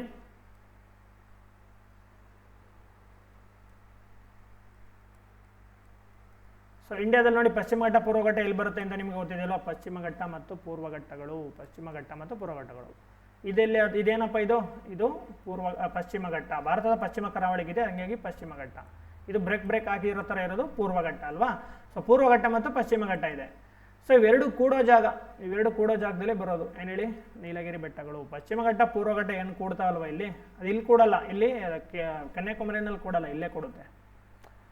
ಪೂರ್ವ ಘಟ್ಟ ಪಶ್ಚಿಮ ಘಟ್ಟ ಸೇರೋ ಜಾಗವೇ ನೀಲಗಿರಿ ಬೆಟ್ಟಗಳು ಅಂತ ಕರೀತಾರೆ. ಈ ನೀಲಗಿರಿ ಬೆಟ್ಟಗಳು ನೋಡಿ, ಭಾರತದ ಫಸ್ಟ್ ಬಯೋಸ್ಪಿಯರ್ ರಿಸರ್ವ್ ಇದು, ನೆನ್ಪಿಟ್ಕೊಳ್ಳಿ. ನೀಲಗಿರಿ ಏನಿದೆಯಲ್ವಾ, ಇಂಡಿಯಾಸ್ ಫಸ್ಟ್ ಬಯೋಸ್ಪಿಯರ್ ರಿಸರ್ವ್, ಭಾರತದ ಮೊದಲ ಮೀಸಲು ಜೀವಗೋಳ ಇದು ಹಾಗೆ ಡಿಕ್ಲೇರ್ ಆಗಿರೋದು.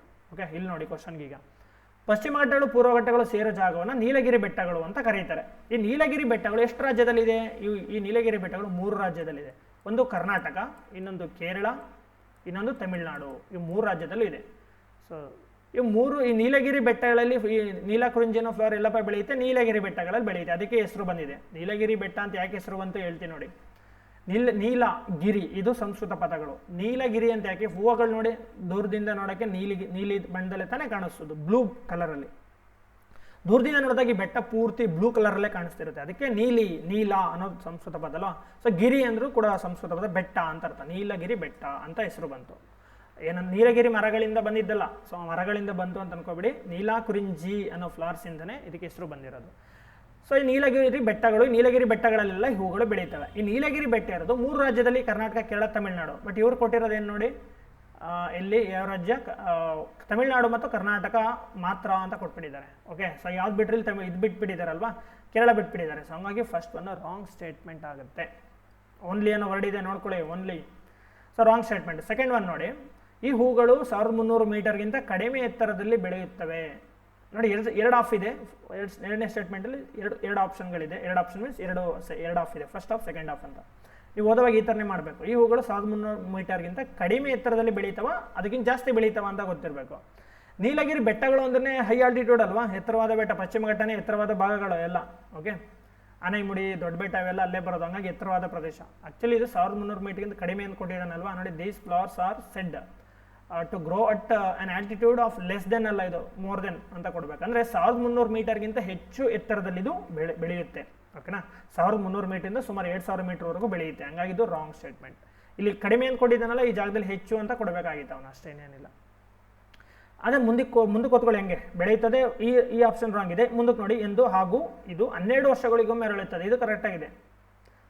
ಈ ಒಂದು ಗಿಡ ಏನಿದ್ದಿಲ್ಲ, ಒಂದ್ಸರಿ ಹೂ ಬಿಟ್ರೆ ನೆಕ್ಸ್ಟ್ 12 ಇಯರ್ಸ್ ಅದು ಹೂನೇ ಬಿಡೋದಿಲ್ಲ. ಓಕೆನಾ, ಆ ಥರ ಒಂದು ಸ್ಪೆಷಲ್ ಪವರ್. ಅಲ್ಲಿ ಒಂದು ಕಮ್ಯುನಿಟಿ ವಾಸ ಮಾಡ್ತಾವಲ್ವ, ಬುಡಕಟ್ಟು ಜನಾಂಗಗಳು, ಆದಿವಾಸಿಗಳೆಲ್ಲ ಇರ್ತಾರಲ್ವಾ, ಅವ್ರ ಏಜ್ನ ಹೆಂಗೆ ನೆನ್ಪಿಟ್ಕೋತಾರೆ, ಅವರು ಈ ಹೂಗಳು ಅರಳೋದ್ರ ಮೂಲಕ ನೆನ್ಪಿಟ್ಕೋತಾರೆ. ಈಗ ಯಾವ್ದಾರ ಒಂದು ಗಿಡ ನೋಡ್ಕೋತಾರೆ, ಅದನ್ನು ಹುಟ್ಟಿದ ಮೇಲೆ ಎಷ್ಟು ಸರಿ ಅರಳಿದೆ ಅನ್ನೋದ್ರ ಆಧಾರ ಮೇಲೆ ಅವ್ರ ಏಜನ್ನ ಕ್ಯಾಲ್ಕುಲೇಟ್ ಮಾಡ್ತಾರೆ. 3 ಸರಿ ಆದ್ರೂ ಹೂ ನೋಡಿದ್ದಾರೆ ಅಂದರೆ 12 ಈ ಥರ ಕೌಂಟ್ ಮಾಡ್ಕೋತಾರೆ. ಅಲ್ಲಿರುವಂಥ ಬುಡಕಟ್ಟುಗಳು, ಈ ತೋಡ, ಈ ಥರ ಬೇರೆ ಬೇರೆ ಕಮ್ಯುನಿಟಿಗಳು ಬರ್ತಾವಲ್ಲಿ. ಸೊ ನೋಡಿ, ಅರ್ಧ ಇಲ್ಲಿ ರಾಂಗ್ ಇದೆ, ಇನ್ನರ್ಧ ರೈಟ್ ಇದೆ. ಬಟ್ ಟೋಟಲ್ ಆಗಿದ್ನ ಆ ಥರ ಇದ್ದಾಗ ರಾಂಗ್ ಅಂತಲೇ ಕನ್ಸಿಡರ್ ಮಾಡಬೇಕು. ಸಿ ನೋಡಿ, ಆಪ್ಷನ್ ಸಿ ನೋಡಿ. ನೀವು ಇಲ್ಲೇ ಆನ್ಸರ್ಗೆ ಹೋಗ್ಬೋದಾ, ಟ್ರೈ ಮಾಡೋಣ. ಈಗ ಫಸ್ಟ್ ಒನ್ ರಾಂಗ್ ಅಂತ ಗೊತ್ತಾಯ್ತಲ್ವಾ. ಸೊ ರಾಂಗ್, ಎ ರಾಂಗ್ ಅಂತ ಆಗುತ್ತೆ. ಎ ಎಲ್ಲೆಲ್ಲಿ ಇದೆಯಪ್ಪ, ಇಲ್ಲಿದೆ, ಇದು ರಾಂಗು. ಎ ಇಲ್ಲಿದೆ, ಇದು ರಾಂಗು. ನೋಡಿ, ಇದೇ ಎಲಿಮಿನೇಷನ್ ಮೆಥಡ್. ಎರಡು ರಾಂಗ್ ಅಂತ ಗೊತ್ತಾಗೋಯ್ತು. ಈಗ ಸಿ ಡಿನ ಬಿ ಡಿನ ಅಂತ ಗೊತ್ತಾಗಬೇಕು. ಸೊ ಡಿ ಕಾಮನ್ ಆಗಿದೆ, ಈಗ ಬಿನ ಸಿನ ಗೊತ್ತಾಗಬೇಕು. ಎರಡು ಓದಿದ್ರೆ ಸಾಕು, ಡಿ ಓದೋ ಅಗತ್ಯ ಇಲ್ಲ. ಓಕೆ, ಸೊ ಡಿ ರೈಟ್ ಅಂತಲೇ ಅರ್ಥ. ಇವೆರಡು ರಾಂಗ್ ಆದಮೇಲೆ ಇಲ್ಲೆಲ್ಲಾದ್ರೂ ಎರಡು ಕಡೆ ಡಿ ಇರೋದ್ರಿಂದ ಡಿ ರೈಟ್ ಅಂತಲೇ ಅರ್ಥ, ನೀವು ಓದೋದೇ ಬೇಕಾಗಿಲ್ಲ. ಬಟ್ ಸಿನ ಬಿನ ಅನ್ನೋದು ಗೊತ್ತಾಗಬೇಕೀಗ. ಓಕೆನಾ, ಸಿ ಏನು ಕೊಟ್ಟಿದ್ದಾನೆ, ಡೇಟಾ ಕೊಟ್ಬಿಟ್ಟಿದ್ದಾನೆ. ಯೂಸಲಿ ಇದನ್ನು ನೆನ್ಪಿಟ್ಕೊಳ್ಳೋದು ಕಷ್ಟ, ಹಂಗಾಗಿ ಇದನ್ನು ನಾವು ಸ್ಪೆಸಿಫಿಕ್ ಸ್ಟೇಟ್ಮೆಂಟ್ ಅಂತ ಕರಿಬೇಕು. ಇದನ್ನಿರಲಿ. ಈಗ 4ನೇ ಸ್ಟೇಟ್ಮೆಂಟ್ ಓದಿ, ಇದು ನೋಡೋಣ ಸರಿನಾ ತಪ್ಪ ಗೊತ್ತಾಗುತ್ತೆ. ಸೊ ಈ ಹೂಗಳು ಪರಾಗಸ್ಪರ್ಶ ಮಾಡುವ ಜೇನು ತಾಣಗಳನ್ನು ಸಹ ಆಕರ್ಷಿಸುತ್ತವೆ. ಇದು ತೀರಾ ಅಪರೂಪದ ಬಗ್ಗೆ ಜೇನುತುಪ್ಪ ತಯಾರಾಗಲು ಕಾರಣವಾಗುತ್ತದೆ. ನೋಡಿ, ಇದೆ ಅಂತ ದಡ್ಡ ಬೇಕಾದ್ರೆ ಇದನ್ನ ರೈಟ್ ಅಂತಲೇ ಹೇಳಬೇಕು. ಹೂ ಇದೆ ಅಂದರೆ ದುಂಬಿ ಬಂದೇ ಬರ್ತದೆ. ದುಂಬಿ ಬಂದು ಜೇನು ತಗೊಂಡೋಗೇ ಹೋಗುತ್ತೆ, ಒಂದು ಜೇನನ್ನು ಮಾಡುತ್ತೆ. ಸೊ ಈಸಿ ಸ್ಟೇಟ್ಮೆಂಟ್ ಅಲ್ವಾ ಅದು.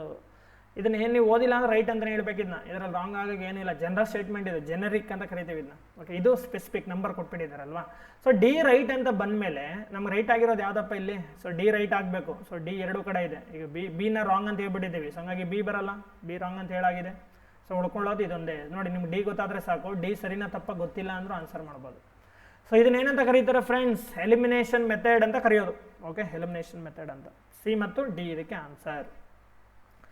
ನೆಕ್ಸ್ಟ್ ಕ್ವಶನ್ ನೋಡುವ. ಟೈಮ್ ಎಷ್ಟಾಯಿತು? ಒಂದೇ ನಿಮಿಷ. ಆಲ್ರೆಡಿ 43 ಮಿನಿಟ್ಸ್ ಆಗಿಬಿಟ್ಟಿದೆ ಫ್ರೆಂಡ್ಸ್. ಇದನ್ನು ಇಲ್ಲಿಗೆ ಕ್ಲೋಸ್ ಮಾಡೋಣ ವೀಡಿಯೋನ. ಮುಂದಿನ ವೀಡಿಯೋದಲ್ಲಿ ಇದನ್ನು ಮಿಕ್ಕಿದಷ್ಟು ಕ್ವಶನ್ಗಳನ್ನ ಕಂಟಿನ್ಯೂ ಮಾಡ್ತೀವಿ. ಇನ್ನು ಎಷ್ಟು ಕ್ವಶನ್ ಇದ್ದಾವೆ ಅಂತ ನೋಡೋದಾದರೆ, ಸೊ ಇನ್ನೂ ಬೇಕಾದಷ್ಟು ಇದ್ದಾವೆ. ಓಕೆನಾ,